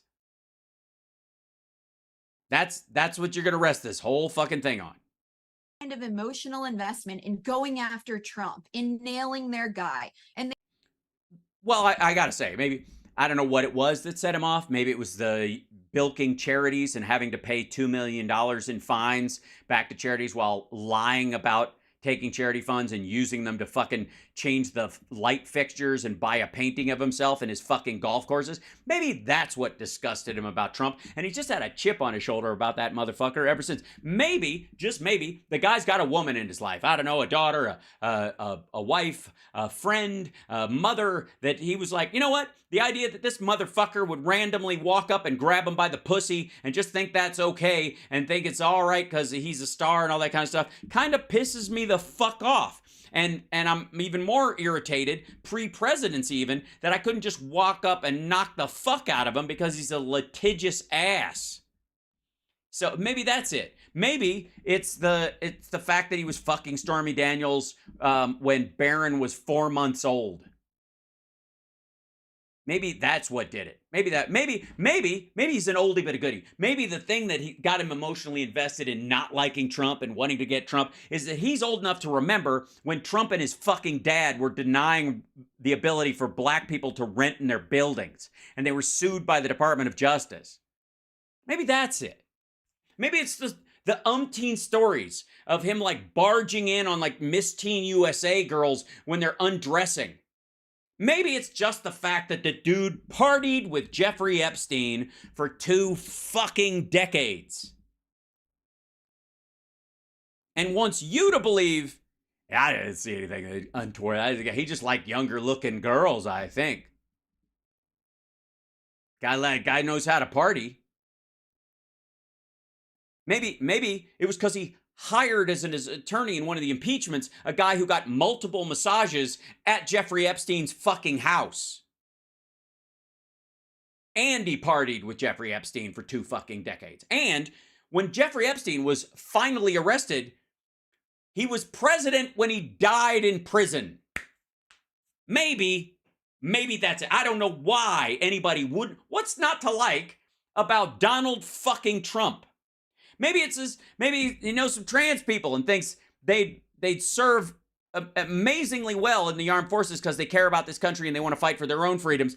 Meanwhile, Trump is making this motherfucking joke that trans women are beating women in sports and they're fucking lifting, doing all this fucking mimey bullshit about how strong they actually are and they're lifting, they're breaking records, bing, bing, bing, and yet doesn't think they can fight in the armed forces some reason because he's got this idea of like, this Corporal Klinger, everybody's bullshitting idea about trans. Maybe that's it. Maybe it's the fact that he brought in his daughter and his son-in-law to work in the White House fucking gratis, and they walked out afterwards with a $3 billion Saudi fucking wealth fund, which included, by the way, the investment in Donald Trump being part of the LIV golf thing and them happening at all his properties to guarantee him a baseline fucking income.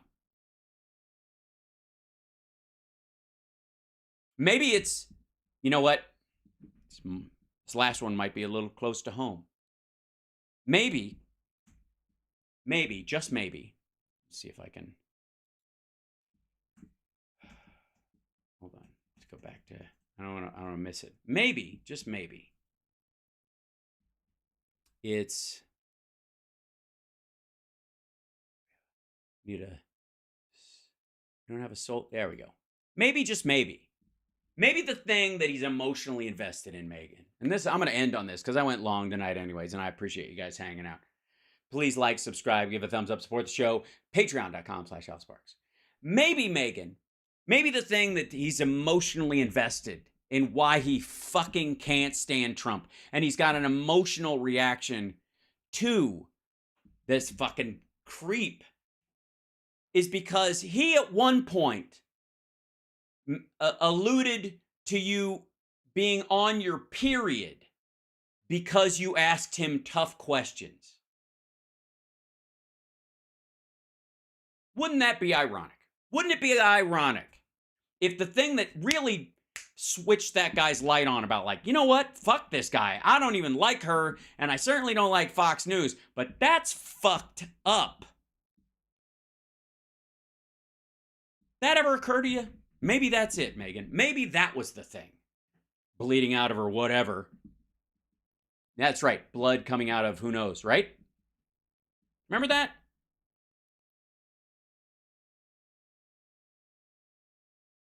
Maybe that was it.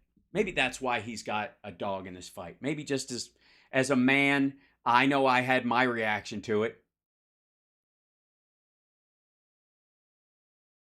I was pissed when I heard him say it. I was grossed out. I don't like you. I don't like your show. I don't like the network you were on. Apparently neither did you. I was offended by how they treated you and why you had to leave. But I also am enough of a man to be fucking disgusted by that guy referring to you in that way. So maybe that's why. Maybe why, by the time Trump gets busted for fucking anything, of all the shit he's done, he's getting a tiny fucking sliver of the justice he deserves. Other than that, I have no opinion. I don't know. Maybe not. Maybe not. Maybe, you know what I mean? Go back to defending him. By the way, nice background. I'm sure Trump won't make a joke about it. That said, thank you, audience. Sorry I had to go off on that rant and I couldn't finish the video. I just don't care enough about their attitude about this ridiculousness to give a fuck about the rest of the conversation, because it's the big complaint is apparently nobody is interested in going after Biden. There's just a lack of curiosity. Why won't they dig deeper? I'll tell you why. Maybe they're just lazy because all the evidence against Trump is fucking all over the place, and they're too busy wading through it to start looking for a diamond in the rough do your job for you. That said, here I am again, oddly enough, defending the honor of people who would not do that for themselves. To my audience, I love you and I want to have your babies. Now, tomorrow, I'm fairly certain we have some good guests. Yes, I think that's the current state. That if we're confirmed, Andrea, are we? Tomorrow, Thursday would be better. I see. Aaron Parnas tomorrow afternoon, or would Thursday be better? Friday morning would be better if it's possible, or I could just set one up and record with him, I guess. Aaron Parnas is going to be a guest on the show, and I want to put him in there, but we're trying to work out the schedule. He's Lev Parnas' son, and I definitely want to get his dad on. We'll have to reach out through Midas and talk to him about that. And then, of course, Philip Bittner will be available for the second hour.